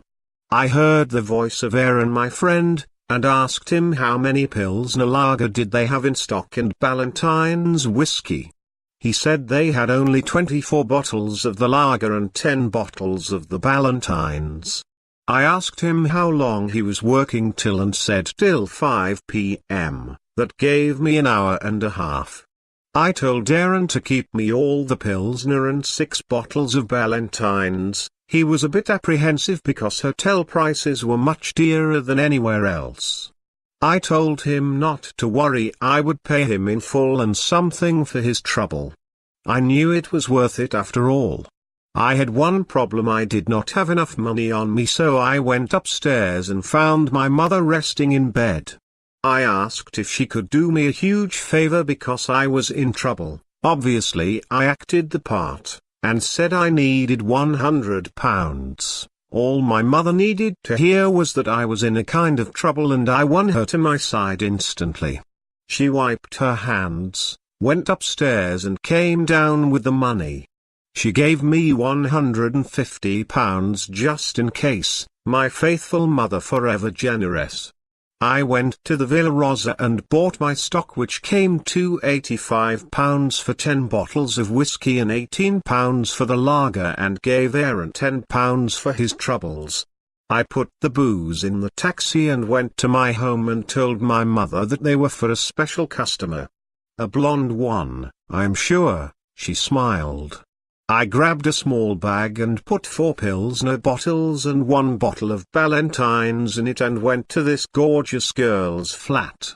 I rang the outer bell, and after a while a voice came through the intercom. I told her who I was and that I had the promised lager and whiskey for her. With a light click, the front door opened and I entered. I went towards the elevator and pressed to call the lift down. I went up and rang her doorbell. She opened the door immediately and asked me in. She was a tall lady. A blonde bob hairstyle, sparkling blue eyes, and her body was as perfect as it could be. I followed her to the living room and she told me to sit down, and before I gave her the lagers and whiskey, I could see that she was impressed with my service, and she offered me a drink, and since I did not want her to open her special whiskey for me, I said wine or anything else. She opened her cupboard and produced a smashing bottle of Chivas Regal, which in my opinion is much better than Ballantines. I did not say anything as she poured a whiskey into the glass, which was a generous one. We started to talk and she told me she was Czechoslovakian, the old state, and she was the first secretary to the ambassador for Malta. I was very impressed. She told me that she wanted to improve her English and would I mind if kept her company, talked to her. Would I refuse an offer like that? I told her it was my pleasure. She also asked me if I could buy her more of her favorite booze. I said I would try. Cunning? Her name was Anna Mikasova and was 24 years old. I used to go to her flat every night, after 9 p.m. She did not want me to go earlier. I wondered why, but it did not bother me at first. I thought she must have had a good reason. After all, why should I complain when I was in the arms and friendship of this voluptuous woman? She used to play the radio often, which was in her living room. And when I asked her why, and she told me that it was her only means of entertainment except for her television. I told I had a stereo at home which I did not use often and I would bring it for her the next day. She was very glad and said that she had some cassettes and records in her bedroom which I hadn't seen yet. The next day I asked my brother to drive me to her flat as I could not carry everything. My brother, being a different character from me, stopped in front of the block of flats, and left without helping me carrying the stuff upstairs. It did not take me long to take them to Anna's flat, and after a while I set up the stereo for her on a small table which she prepared earlier. But she was more pleased with the 8 bottles of Pilsner and the 2 bottles of Ballantines that I gave her as a gift. On the armchair I could see some vinyl LPs which she got from her bedroom, but only to that stick up in my mind because they were her favorites. Tell Me on a Sunday, sung by Marty Webb, and the best of ABBA, which she played repeatedly. but the winner-takes-all was her overall favorite. She did not have to offer me a drink. She had already opened a beautiful body of Chablis, and poured me some in a large wine glass. When I tasted it was nicely chilled. And that is how I passed my next few months at her flat, talking to her, drinking, playing her records and fornicating. I could not take her out to restaurants or bars because she did not want to be seen with anyone outside her embassy. The old Czechoslovakia was still under the communist regime, and she could not risk that I would get involved in their internal affairs. This affair lasted some weeks until one evening before I went to her flat, I decided to go and have a couple of drinks in a bar which I used to visit, but not for a while.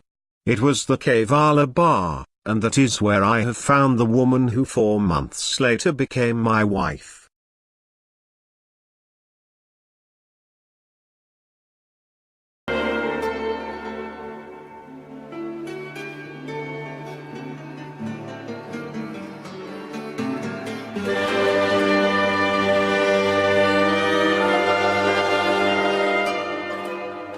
You have been listening to Living in the Past, written by Alfred Vassallo, from the book of the same name.